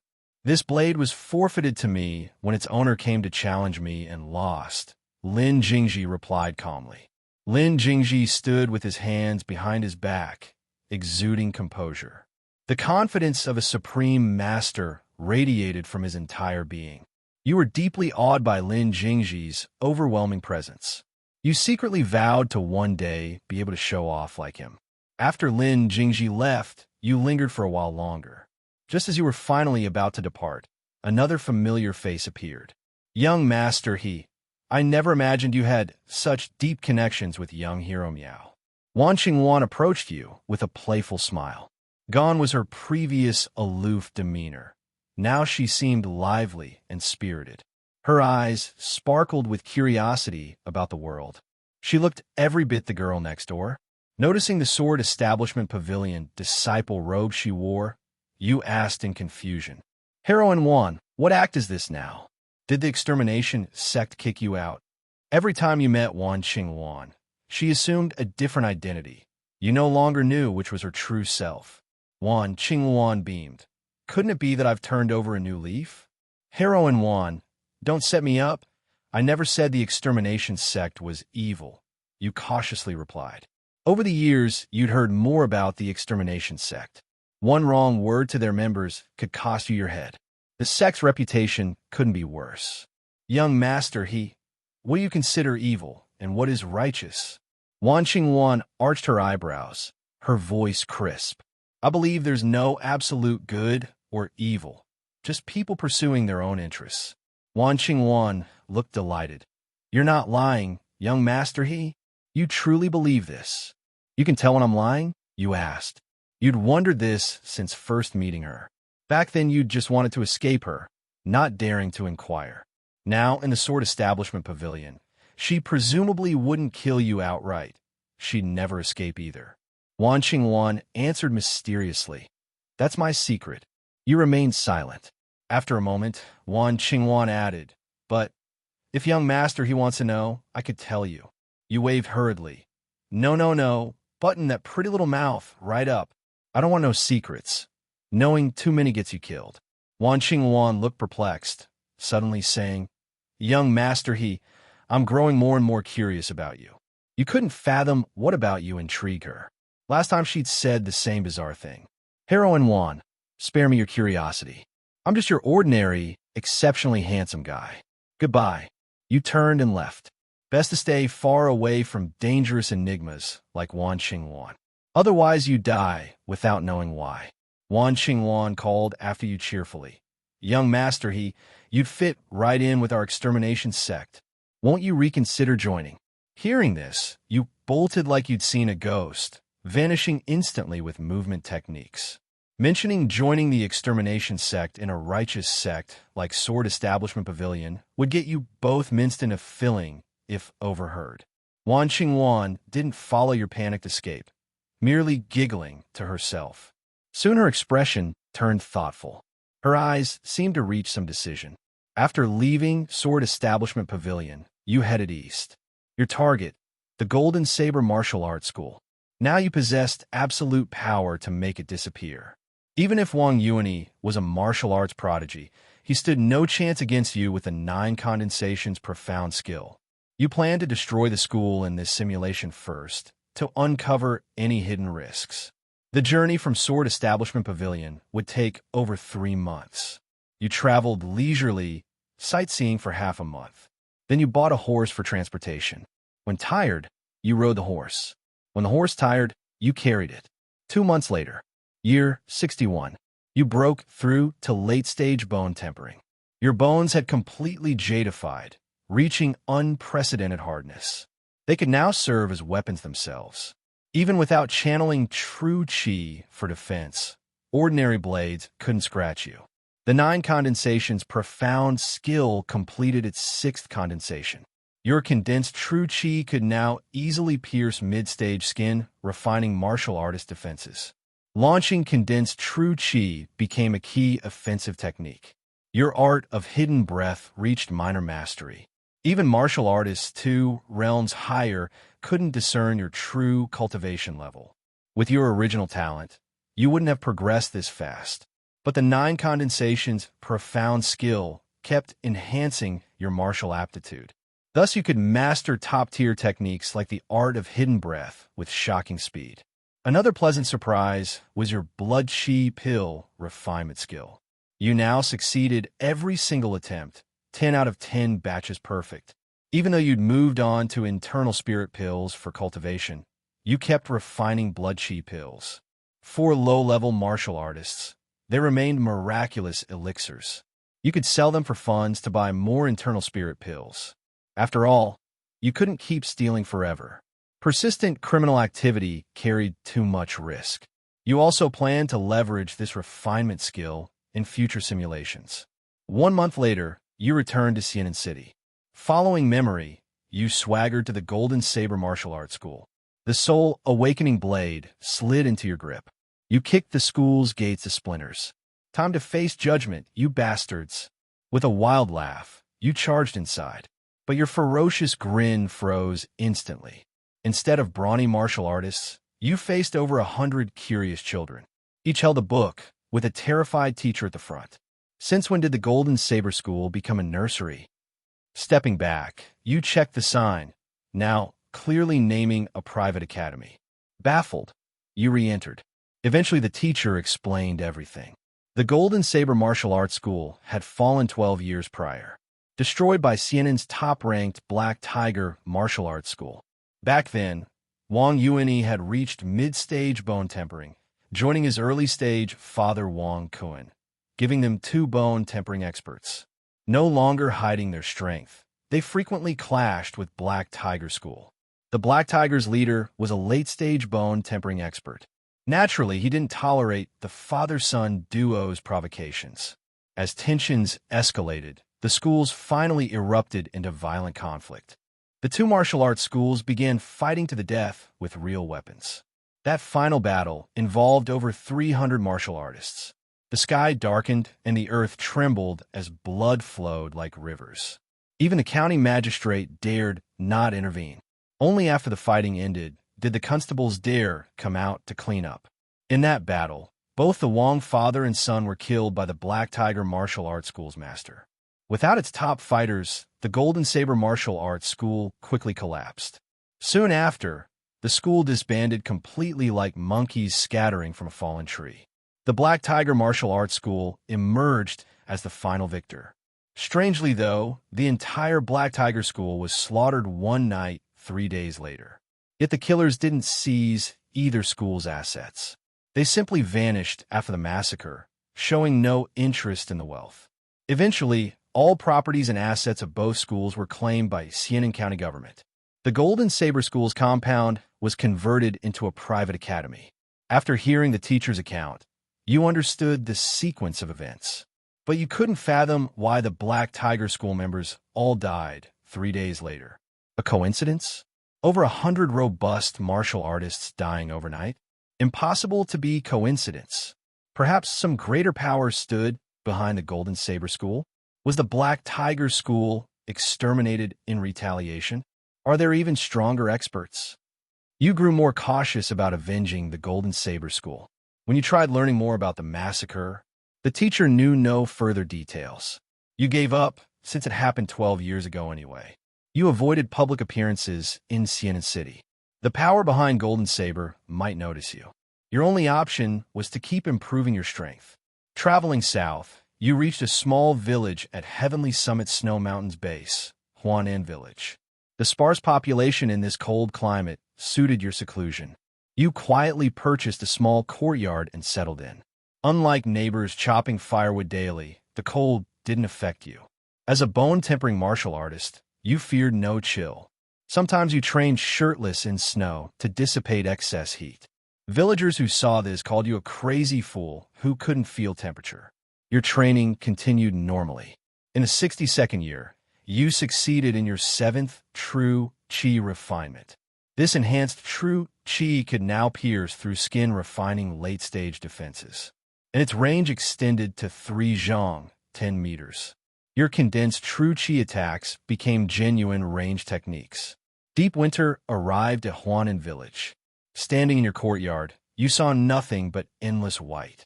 Despite the cold, households grew lively preparing for New Year's Eve. Even poorest families hung red lanterns outside.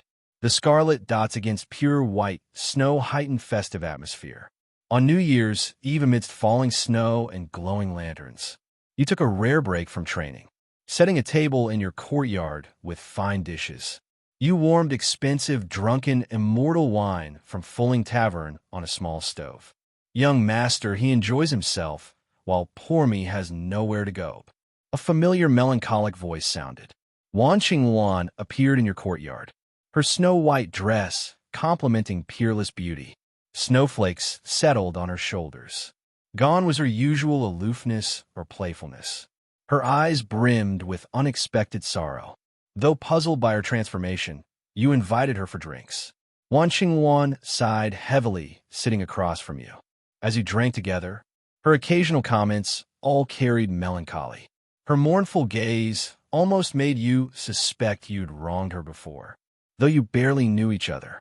She repeatedly invited you to join the extermination sect, which you firmly refused. That universally despised sect? Others could join if they wished, not you. You drank until dawn, disrupting your healthy sleep schedule. When you woke at nightfall, Wan Qingwan remained in your courtyard. Damn, is she sticking to me? Approaching her, Lady Wan, we ate and drank. Why linger? Want to follow procedures? Tilting her flawless face, crystalline lashes fluttering fearfully. Young master, please don't drive me away. A martial artist several realms stronger than you actually begged pitifully. This seemed abnormal, yet her fear appeared genuine. Lady Wan, is someone hunting you? If even Wan Qingwan feared her pursuer, you'd need to flee again. Shaking her head, no pursuer. The outside world just terrifies me. Her sincerity unsettled you. A high-level cultivator calling the world dangerous? Wasn't the danger precisely because of people like her? After pondering, an idea struck. Dropping courtesy, you barked, Wan Qingwan, explain why you fear outside, or I'll throw you out. Trembling weakly, so many stronger experts out there. You could just avoid provoking them.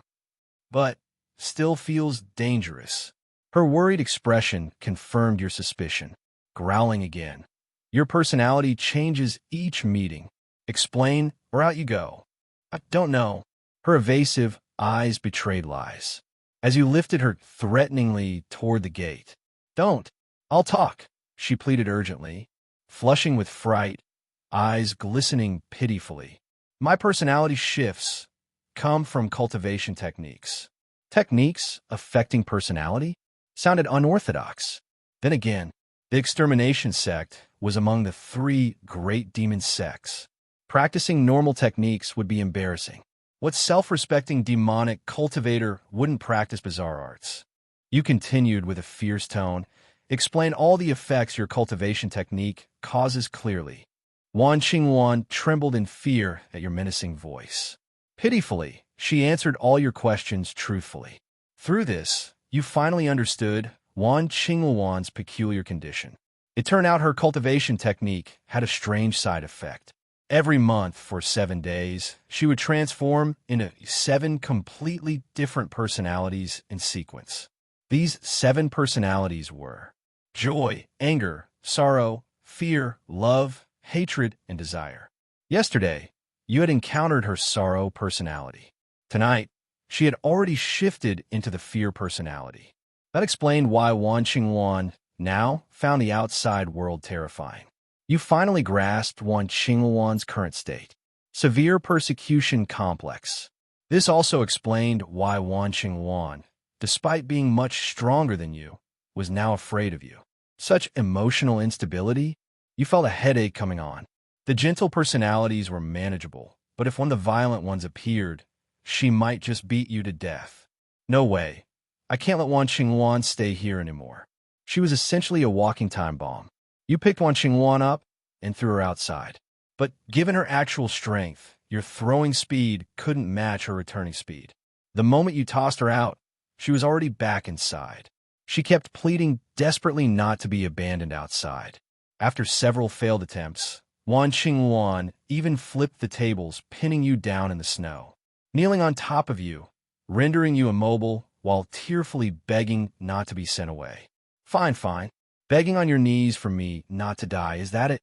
Unable to fight back or escape, you finally had to angrily plead for her to release you. Terrified of your anger, Wan Qingwan let you go. Neither of you had any accurate assessment of your own capabilities. At 76 years old, this scuffle left your elderly bones creaking alarmingly. Helpless, you had to let Wan Qingwan stay. You assumed she'd only remain for one day. Once her fear personality passed, she'd surely leave. The next day, Wan Qingwan didn't leave. Not only did she stay, she moved into the room next to yours. Somehow, Wan Qingwan found and brought back 3 chubby little puppies. She even bought goat milk to carefully nurture them, her eyes full of tender affection. You recognized this as her love personality manifesting. Ignoring her, you continued your cultivation practice. On the 3rd day, Wan Qingwan brutally killed all 3 puppies. That day, she viewed everyone with disgust and hostility. You hid in your room, trembling. Joy, anger, sorrow, fear, love, hatred, desire. You realized today's Wan Qingwan was the hatred personality. Tomorrow will be desire personality. If this woman still won't leave, does she plan to defile my pure body? Never imagined at 70+ years old you'd face such a trial. This realization brought a pained smile to your face. 4th day, amidst ice and snow, you strutted bare-chested, showcasing your abs, pacing before Wan Qingwan's door like a peacock displaying its plumage. Wan Qingwan promptly shut her door. She remained inside all day without emerging. You were surprised she resisted your charms. After all, your handsome looks were second only to our esteemed readers. You couldn't help but praise Wan Qingwan's admirable restraint. Good. Didn't disgrace yourself. 5th day, Wan Qingwan regained her usual aloof demeanor, yet showed no intention of leaving. You couldn't take it anymore. Having such an unstable element nearby made you feel extremely insecure. You confronted her directly. Heroine Wan, what exactly do you want? Why are you clinging to me? Wan Qingwan studied you. I'm curious about you. What exactly makes me so interesting? She'd said similar things before. Wan Qingwan parted her red lips. During our first 2 encounters, I showed genuine killing intent, yet you displayed no fear. That intrigued me. So just because I'm not afraid to die, I became interesting? You asked with a frown. Wan Qingwan continued. Not just that. You simultaneously don't fear death, yet possess an intense will to live. Contradictory, yet coexisting within you. A Nigerian Iro, yes. You remained silent, showing slight confusion. Wan Qingwan tilted her head slightly. You give me the impression that you're playing.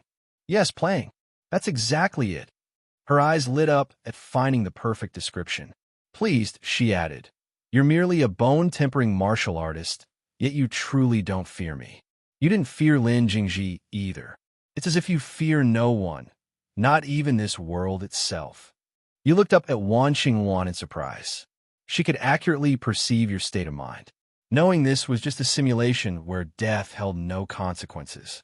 You'd adopted a carefree, game-like attitude. You avoided trouble simply to survive longer, gaining more time to improve your cultivation for real-world benefits.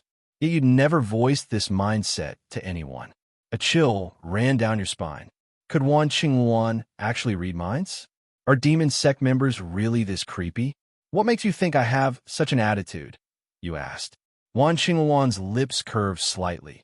Also because of my technique. Can I learn this amazing technique of yours? You asked half seriously. What kind of technique could see through people's thoughts? Wan Qingwan laughed. Of course you can learn it, though you might be disappointed. It doesn't actually read minds, just makes one more observant. Observant? Before reaching Grandmaster Realm, my technique requires worldly experiences to find one's path. That's why you've seen me in different identities. You had an epiphany, so you're experiencing various roles to cultivate your technique?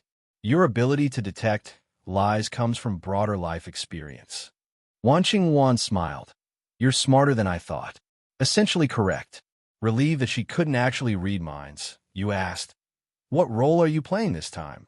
Now you understood why she lingered. She must be using you for her cultivation. Without hiding it, Wan Qingwan said, this time, I need to experience being an ordinary man's wife. Your expression turned odd as you coughed. Ahem, could you role-play as a flight attendant or nurse instead? I prefer those scenarios. Wan Qingwan frowned. What are flight attendants and nurses? Never mind. Wife is fine too. Wan Qingwan nodded uncertainly. You resolved to fix everything yourself from now on. No bald repairman neighbors would be entering your home. You refused to play the doped husband who never wakes up during the action. You asked another question. Shouldn't these experiences require authenticity? Doesn't talking about it ruin the effect? Wan Qingwan rolled her pure eyes at you. I only need to comprehend the mental state. If each experience required complete realism, 9 lives wouldn't be enough. So I just need to act along with you? Yes. You studied her. Heroine Wan. Could it be you've fallen for me? Wan Qingwan calmly replied. Young master he. Are you always this confident? Heroine Wan, of all people in this world, you chose me for this act. Isn't that telling? After consideration, she said, primarily I'm curious about you. Secondly, you're moderately pleasant looking, hence selecting you as my husband. Really, you remained skeptical, adding, where I'm from, many fake relationships turn real after pretending for parents. Maintaining her aloof demeanor, Wan Qingwan understood your concern. I know my limits. You nodded. As long as you're self-aware.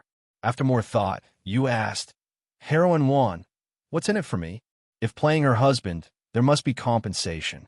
Wan Qingwan replied coolly. What does young master he desire? Heroine Wan, I'm actually quite the helpful person myself. But having to play house with you every day would really delay my cultivation progress. Wan Qingwan took the hint and tossed you a bag containing 500 internal spirit pills. You accepted it with a beaming smile. Thank you, my dear wife. You got into character so quickly that Wan Qingwan froze momentarily. She opened her mouth slightly, her fair neck moving as if to say something, but ultimately couldn't bring herself to say that term of endearment. Unbothered, you swallowed a handful of internal spirit pills and began cultivating cross-legged in the courtyard. Wan Qingwan left without disturbing you, pushing open the courtyard gate to go out. By evening, Wan Qingwan had returned. She carried various meats and vegetables in her hands. I'll prepare dinner, she said somewhat awkwardly before heading to the kitchen. All right, dear wife, you replied with a smile. Wan Qingwan's steps faltered slightly before she composed herself and entered the kitchen. True to someone who had experienced many identities, Wan Qingwan's cooking skills were exceptional. You enjoyed a sumptuous meal. From that day onward, you and Wan Qingwan began living what appeared to be a normal married life. Apart from sleeping in separate rooms at night, everything else resembled an ordinary married couple's routine. You continued your daily cultivation as usual. Wan Qingwan would cook for you and even do your laundry. Previously, you'd simply discard clothes after wearing them once, never considering the need to wash them. Sometimes you'd visit the city together for temple fairs or lantern festivals. Each time you returned with arms full of purchases. At night, Wan Xingwan would happily decorate the courtyard with these items. The small courtyard grew increasingly warm and lively. Look how beautiful this fish lantern is. Wan Xingwan pointed at the illuminated lantern in the yard. The massive fish lantern lit up half the courtyard. You nodded with a smile. It really is beautiful. Wan Xingwan smiled genuinely. Her smile seemed to glow even brighter in the darkness. Gazing at her exquisite features, you reached out and took her soft hand in yours. Wan Xingwan instinctively flinched but didn't pull away. She stood frozen, allowing you to hold her hand. A whole year passed like this. In the 63rd year, you condensed your true qi for the 8th time. The exceptionally refined true qi within your body, far surpassing the bone-tempering stage, even shocked Wan Xingwan. Husband, why is your true qi so refined? It feels comparable to organ-fortifying realm. This marked the first time Wan Xingwan showed curiosity about your cultivation. Moreover, she had gradually grown accustomed to calling you husband, mainly because I'm exceptionally talented. When it comes to martial arts, I do possess some minor gifts. Wan Xingwan nodded, half convinced. Your projected true qi could now directly pierce through skin, refining peak defenses. The destructive power was truly terrifying. Your art of hidden breath reached perfection. Martial artists 3 realms above couldn't discern your cultivation level anymore. After 8 condensations, you didn't stop cultivating. You pressed on without pause. Your focus now shifted to breaking through to the next realm. You began your assault on bone-tempering peak. Your daily cultivation grew increasingly intense, leaving Wan Xingwan puzzled about your motivation. Wan Xingwan herself didn't need to cultivate. At Dragon Transformation Peak, she was searching for her path to Grandmaster. During occasional breaks from cultivation, you'd travel with Wan Xingwan. You'd stroll through nearby small towns, or boat across scenic mountains and rivers. Wan Xingwan had grown used to holding hands, sometimes even taking your arm proactively. Yet you hadn't progressed further. You even climbed Heavenly Summit Snow Mountain with Wan Xingwan. At the peak, Zhou Qiyun's corpse still endured the harsh elements. No one dared take it down. Xingwan, is your extermination sect the only one of the 3 great demonic sects that remains relatively intact? Wan Xingwan nodded coolly. Indeed. The Blood Demon sect lost 7 ultimate grandmasters, greatly weakening them. The Joyful Zen sect has degraded to 3rd-rate status, barely surviving under Vajra Temple's protection. Tilden. How did your sect leader die? You asked curiously, having heard rumors about the extermination sect leader's death. She committed suicide. You started. An ultimate grandmaster committing suicide? Why? Because the person who collected all 5 keys told her to kill herself. So she did. Well, what kind of nonsense is that? You were utterly shocked. This sect leader had no backbone at all? Just killed herself because someone told her to? Husband, guess who collected the keys and ordered her suicide? Wan Xingwan's eyes sparkled with amusement. Don't tell me it was you. Huh, it was indeed me. Your mind reeled. But she was your sect leader. What benefit was there in making her kill herself? None at all. I just remembered what you said and wanted to try it. You recalled your first meeting with Wan Xingwan. You'd offhandedly mentioned whether the extermination sect leader would obey if someone with all 5 keys ordered her suicide. Never imagined Wan Xingwan would actually do it. Looking at her smiling face, she suddenly seemed like a stranger. You gained profound understanding of extermination sect members' unpredictability. They truly acted on whims, without reason or concern for consequences. The epitome of knowing and doing as one. Impressive. You were utterly speechless. Your conversation turned to Miao Gift. From Wan Xingwan, you learned of Wei Xia's passing. Actually, Wei Xia had died just days after your visit to more Miao Gift 3 years prior. Wan Xingwan only mentioned it now when Miao Gift came up. The moment Miao Gift died, Wei Xia had lost all attachment to this world.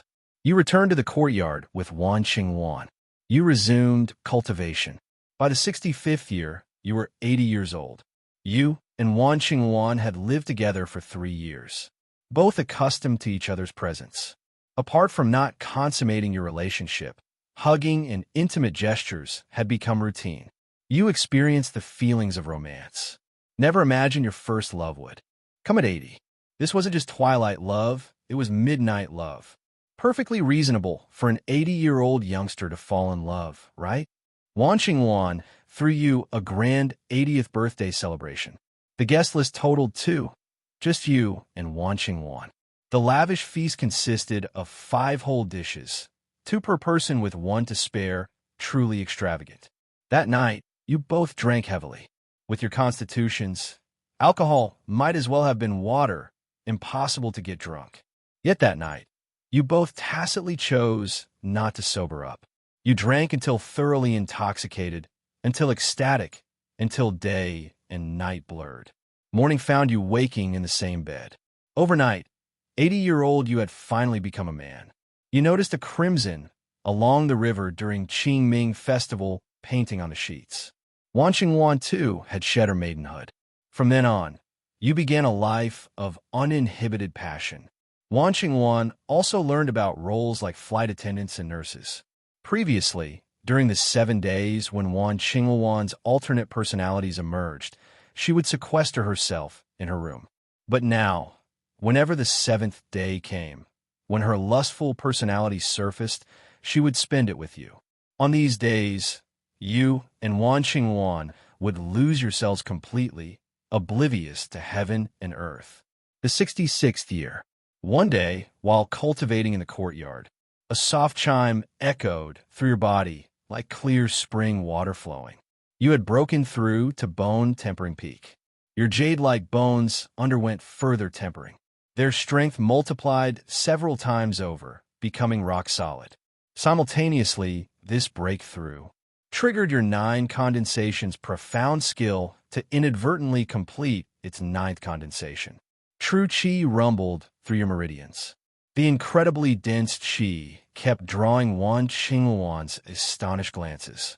She'd seen many geniuses, being one herself, but never had she witnessed a bone-tempering peak cultivator with such terrifying amounts of true Qi. Wan Qingwan carefully examines your body with her senses. Then she exclaims in surprise, "Husband, your true Qi has liquefied." Wan Qingwan naturally knows that true Qi only liquefies at the essence refining stage. She stares at you dumbfounded, at a loss for words. In Wan Qingwan's view, while it's astonishing that your true Qi liquefied during bone tempering, she's equally puzzled that you only reached peak bone tempering in your 80s. She can't decide whether to call you a genius or a failure. After completing 9 condensations, your externalized true Qi can now break through early-stage bone tempering martial artist defenses. And your casting range has increased to 5 zhang, about 15 meters. This level of power in externalized true Qi is something only peak essence refining martial artists can achieve. Your condensed true Qi has become so thick it's almost viscous, making your actual combat strength terrifyingly strong. You could easily handle ordinary peak organ fortifying martial artists 2 major realms above you. Moreover, this condensation brought you another significant benefit. Your martial arts talent has strengthened once more. In your next simulation, your realm advancement will become even faster. Husband, join our extermination sect. Wan Qingwan brings this up again. Qingwan, why do you keep asking me to join the extermination sect? You ask while practicing in the courtyard. Wan Qingwan has mentioned joining the extermination sect many times over the years. You're starting to suspect the sect has some recruitment quota to meet. Wan Qingwan smiles playfully and crouches down to rest her head on your shoulder. Because you're truly suited for the extermination sect, husband, you tilt your head slightly, bringing your faces close together. Why? The extermination sect's techniques advocate following one's heart, emphasizing mental clarity. The clearer your mind, the faster your progress. You pull Wan Qingwan into your arms. Are you saying my mentality fits these conditions? I've never met anyone more suited to this mentality than you. The more Wan Qingwan understands you, the more she sees you as someone playing with a mortal world.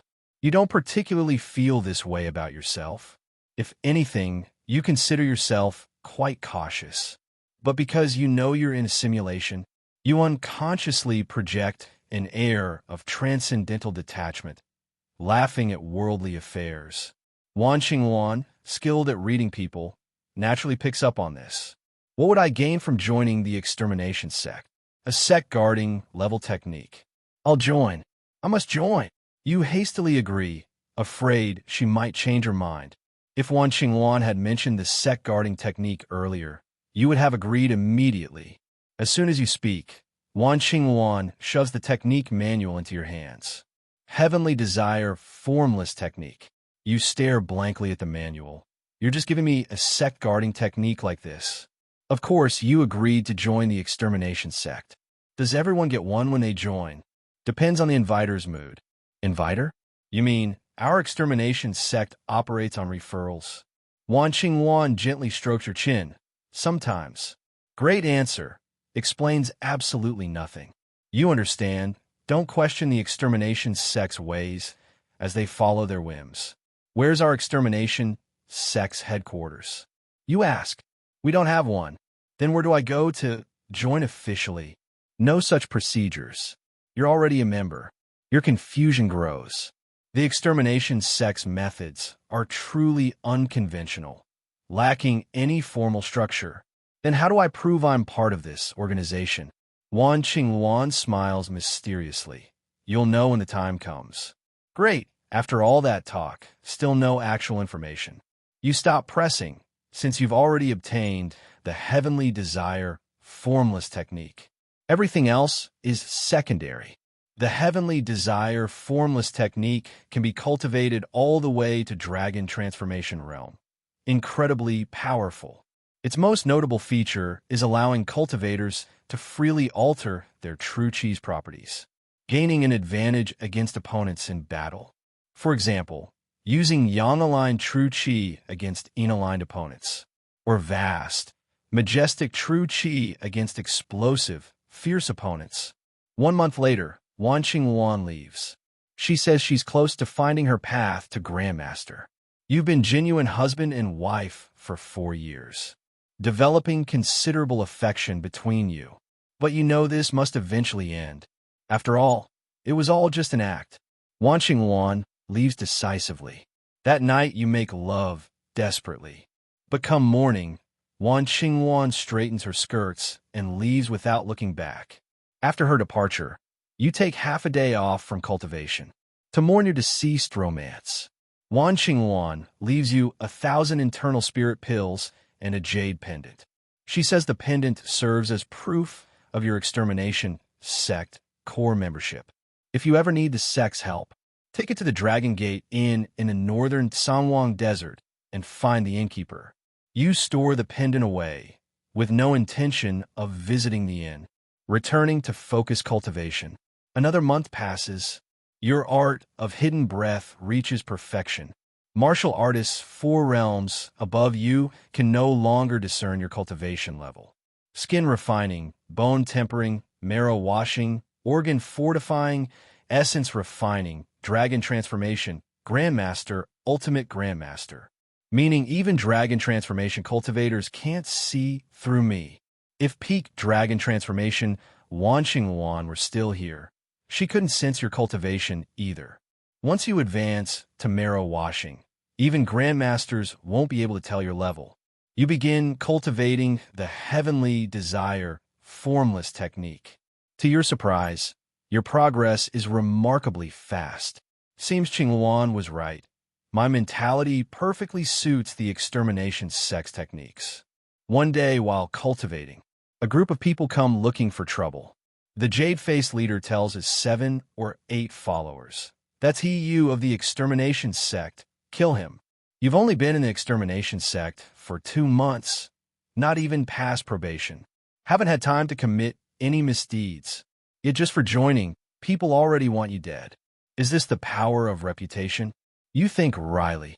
You examine the fierce-looking group. Their strongest is the jade-faced leader at peak marrow washing. The rest are bone tempering. This lineup poses no threat. They're practically delivering themselves to death. Gentlemen, you must have the wrong person. You try sounding them out. No mistake. The jade-faced youth produces a high-definition portrait of you. You startle. The painting looks exactly like you. You didn't expect such thorough intelligence work. No denials now, prepare to die. The jade-faced youth charges at you. His followers cheer him on. Look, young Master Yuan is attacking. Clang.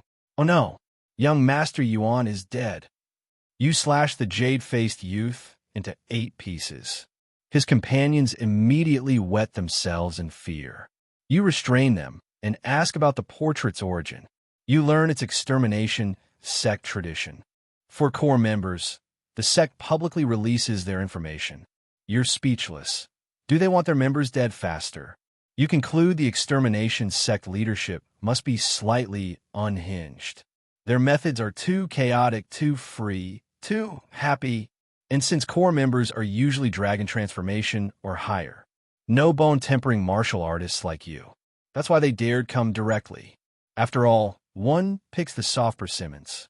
But they didn't expect you to be an iron plate that breaks toes when kicked. You swiftly dispatch all 8. After looting, you only find some silver notes and low-level techniques. Damn, even poorer than me. You burn down your home of several years and leave quickly, heading north to the desolate Sangwang Desert at Great Qian's northern border, planning to hide there for the rest of your days. Day 18, night, you set fire to several corpses. These are the 7th group of assassins you've killed. You've grown accustomed to this by now. You continue heading north. You only travel at night, spending your days cultivating in inns. During nighttime travel, you cover your face completely, leaving only your eyes exposed as you move furtively. Like some celebrity just getting off a plane, your fully mastered art of hidden breath operates at full capacity constantly. You disguise yourself as an ordinary person. Your path northward isn't direct either.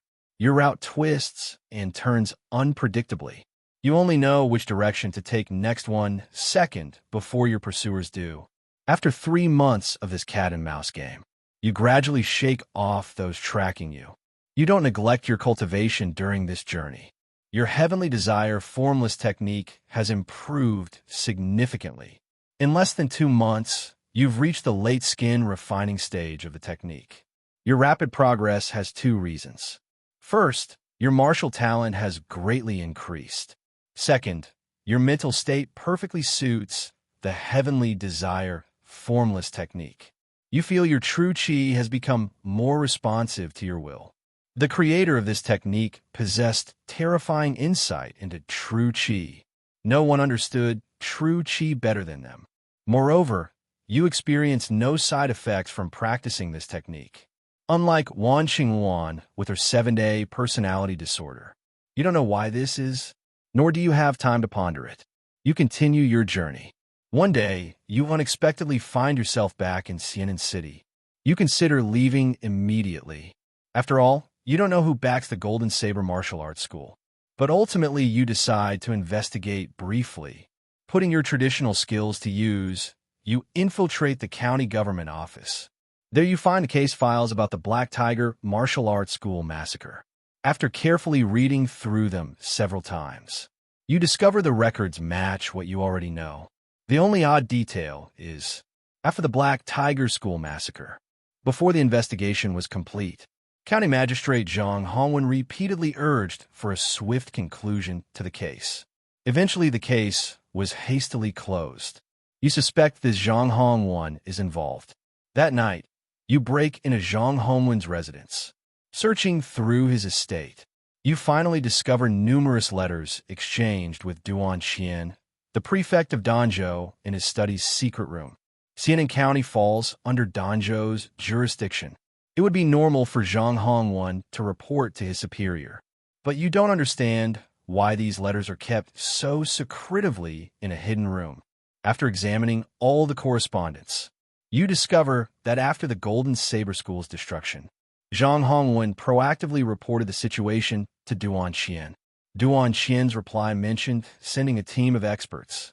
The next day, the Black Tiger School was annihilated. So it was Prefect Duan Xian who ordered the Black Tiger School's destruction. You realize, but if the Golden Saber School had connections to Duan Xian, how could they have been destroyed by the Black Tiger School? You ponder. This must mean Duan Xian didn't normally favor the Golden Saber School. Could their relationship not have been close? Then why would Duan Xian seek revenge after the Golden Saber School's destruction? You stroke your chin thoughtfully. Suddenly, you have an epiphany. Of course, Duan Xian must have wanted to retrieve something from the Golden Saber School that he didn't want the Black Tiger School to obtain. You roughly understand the whole sequence of events. Now, having clarity, you plan to thoroughly search the Golden Saber School after the simulation ends, to find whatever Duan Xian was after. The Golden Saber School likely possesses some extraordinary treasure. You leave Xianan County, continuing toward the Sangwang Desert. Along the way, you encounter 2 or 3 more groups of assassins. Having killed so many previously, you've accumulated more enemies. In the 68th year, you finally reach the Sangwang Desert. Under the blazing sun lies an endless expanse of yellow sand. The scorching air distorts your vision. No normal person could survive here. But you're no normal person. Your simulation space is stocked with water and food. You could live here for decades. During this journey of over a year, you've advanced your heavenly desire formless technique to late bone tempering stage. Just one minor realm away from matching your wild heaven saber techniques level. What a genius I am. You're quite pleased, taking out construction materials purchased earlier from your space. Like assembling building blocks, you construct a large villa in the desert. Your 3-story luxury villa stands out conspicuously in the barren desert. But deep in the desert, no one will come. So showing off doesn't matter. You settle in the Sangwang Desert.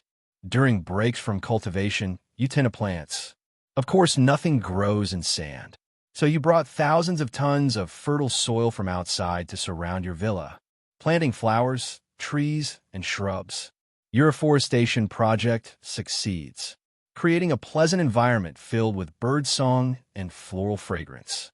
You even dig a pond and stock it with fish and shrimp, becoming the first person to raise aquatic life in a desert. Your home becomes the only oasis deep in the desert. A beautiful scenic spot. Anyone seeing this would think a mirage, never imagining it could be real.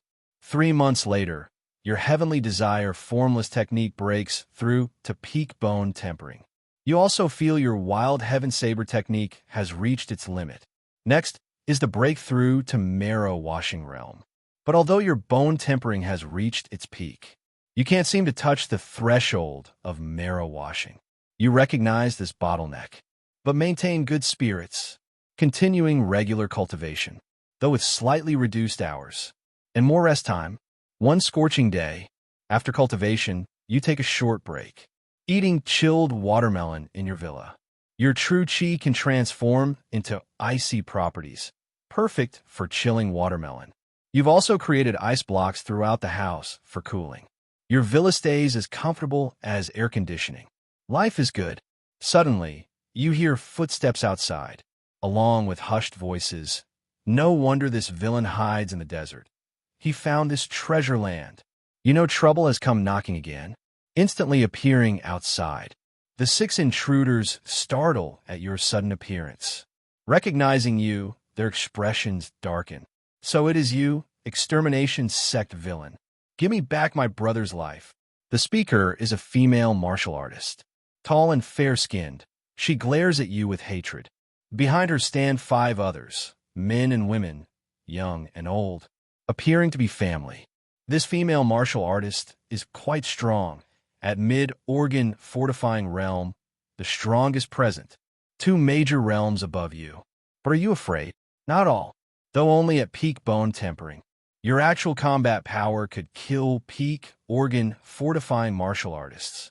Conventional realm classifications like early/middle/late can't describe your martial level. You prefer calling yourself advanced bone tempering. You villain, Our family has searched for you for months, enduring countless hardships. Today, we finally dash. Enough already. You interrupt the woman's speech. Quite the dramatic extra. You crook your finger, come at me together. The female martial artist and her 5 companions felt slighted. The female martial artist was furious. What an arrogant villain. She turned to the 5 behind her. Father, mother, uncle, aunt, cousin, and Big Yellow. Let's attack together to avenge my brother. Charge! The entire family rushed forward in unison. You chuckled lightly, drawing the soul-awakening blade. You flashed forward to meet them. A series of clashing sounds followed. All 6 were slain. Even that dog Big Yellow didn't escape. After exterminating this whole family, you knew your peaceful days were over. Relatives and friends of those you'd killed on the road would come seeking revenge. But this time you decided not to run. You were 83 years old now. You've been running your whole life. You were getting tired. You never provoked anyone first. Yet so many still wanted you dead. You refused to endure this humiliation any longer. You'd make them pay. Already gone dark, thank you. But the main reason you stayed wasn't just revenge. You wanted to use combat pressure to break through to marrow-washing realm. At over 80 years old, you felt your physical condition declining. Pure cultivation alone couldn't overcome the bottleneck anymore. You decided to go all out. You hung a sign outside your oasis. Runaway, immortal, #1 in fighting above one's level. Martial guide to Meow gift. Only bone-tempering core member of Extermination Sect. Extermination Sect Saintus Wan Chinglewan's exclusive strategic partner. Expert in family extermination. Residents of Hero Hiyu. Welcome all revenge seekers, challengers, and bored losers wanting to admire my beauty for a good fight. You admired the massive sign with satisfaction. This would definitely draw plenty of hostility. You just needed to wait for endless challengers delivering experience points. After waiting excitedly for a month, not a single soul came. The sign's words were nearly erased by sandstorms. Impossible. Was I not arrogant enough? Truth was, your location was too remote. Only those with blood feuds would attempt the journey. Most would die in the desert before reaching you. With no challengers, you passed time fishing in the desert. Life was quite comfortable. Year 69. Your first revenge seeker finally arrived. Villain Hiyu, found you at last. Today I'll avenge my brother's dash. Come in, come in. You happily welcomed the burly man into your villa. Your first experience package had arrived at last. You treasured it. The baffled man hesitated, wondering if he'd mistaken his target. He sat awkwardly in your villa, politely accepting the chilled watermelon you offered. After his desert trek, his throat was parched. The icy sweetness cooled him to his core. He shivered with pleasure. Wiping his mouth, he cautiously asked, Villain hero, what's the meaning of this? Need energy to fight properly. The man froze, then roared. So you are the villain? That's me. He smashed the watermelon. Die. A blade flashed. The man's head rolled. From that day, challengers gradually came. Delighted, you dug a mass grave outside the oasis. Convenient corpse disposal, clean and hygienic.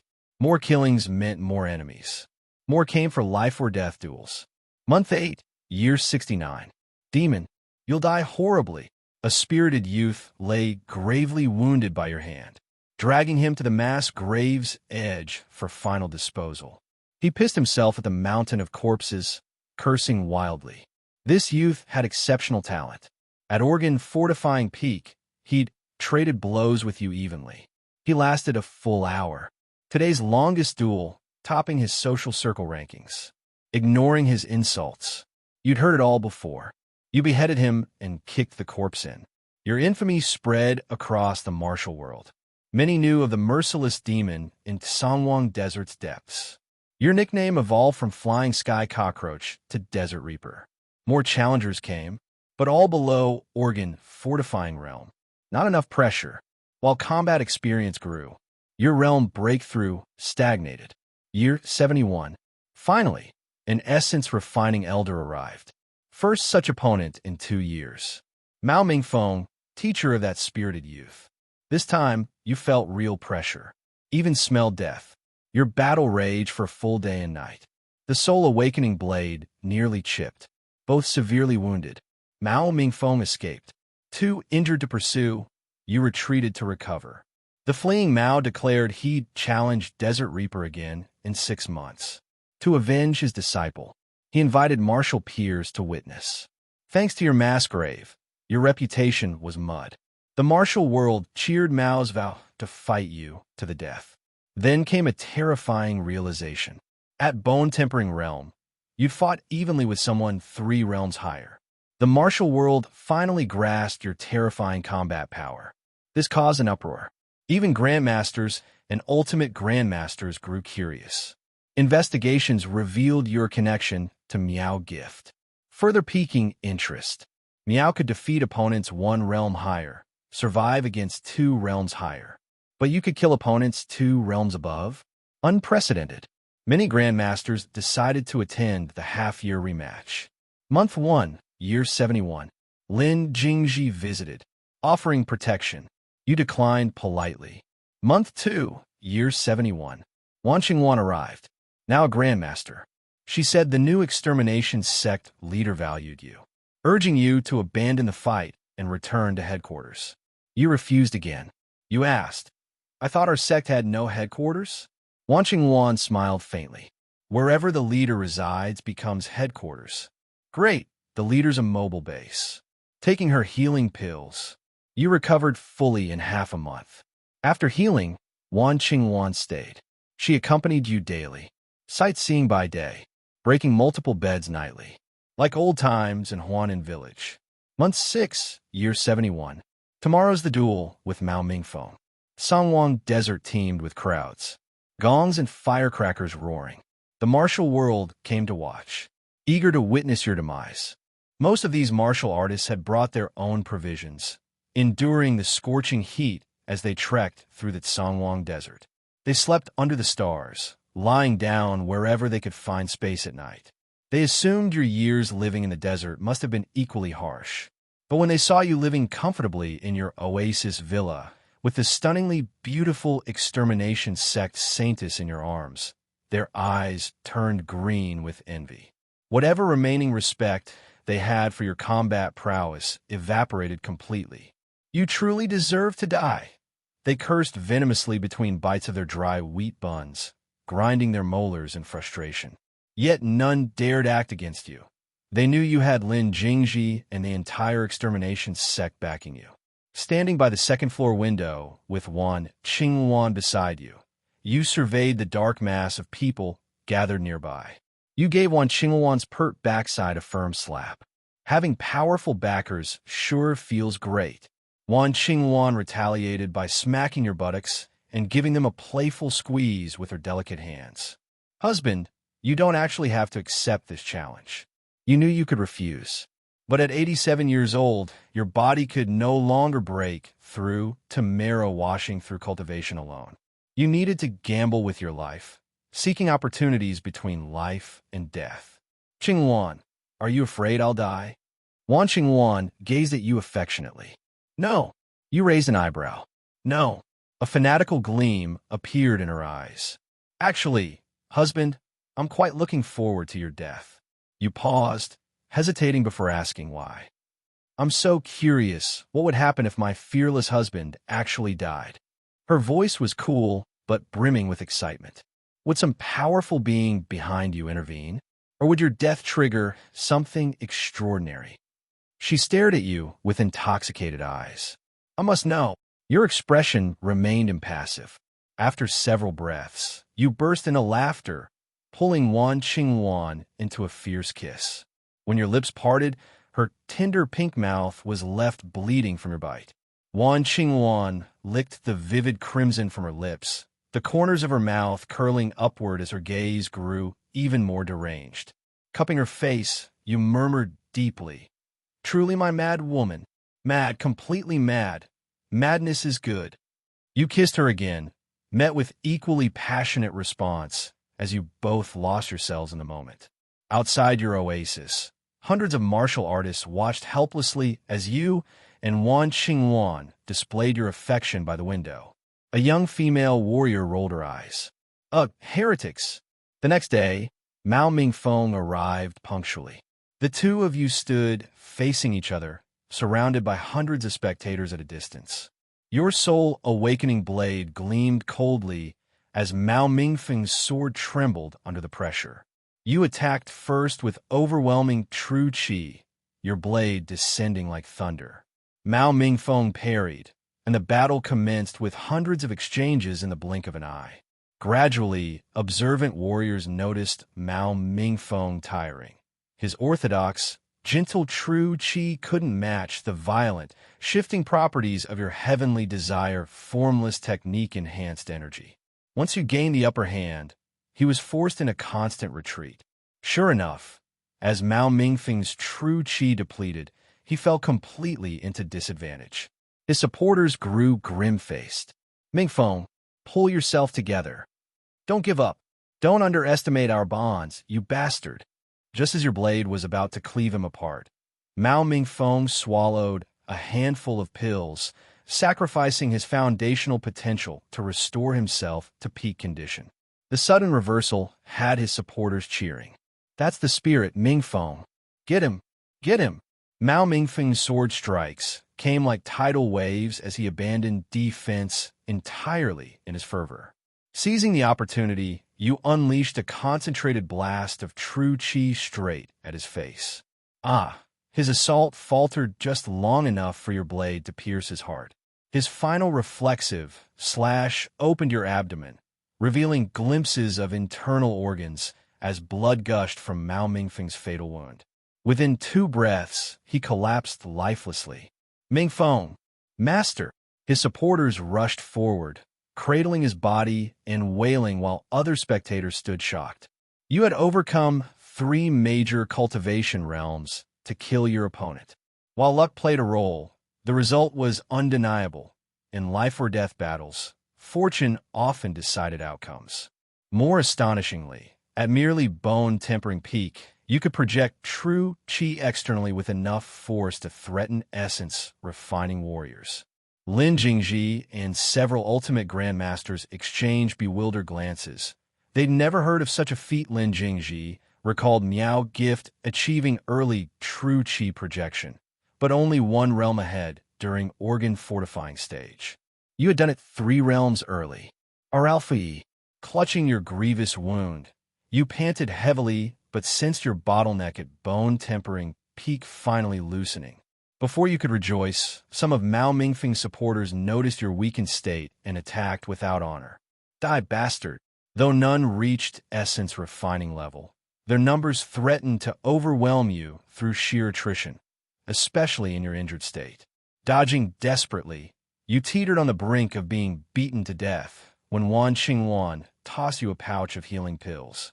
You swallowed them immediately, watching in amazement as your abdominal injury visibly healed.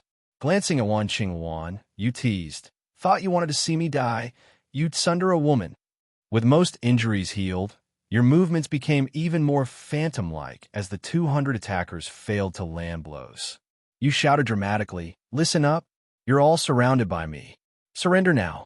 Their leader rallied them. "Don't fear. He can't kill us all before exhausting his true qi." Infuriated by their obstinance, you growled, "Very well. Not only do you refuse to surrender, but you dare fight back." Darting between them, you began systematically cutting them down. You remained cautious. These weren't mere weaklings, including several troublesome organ-fortifying peak experts. After killing 40-some, your true qi was half depleted. 30 more fell before your blade, reducing their numbers by nearly half. Though the casualties sounded impressive, most were bone-tempering or marrow-washing practitioners. Only 2 early/mid-stage organ-fortifying warriors had fallen. With your true qi nearly exhausted like a parched well begging for water, you swallowed several internal spirit pills, feeling energy surge back as your cultivation bottleneck loosened further. Smiling grimly, you charged back into the fray.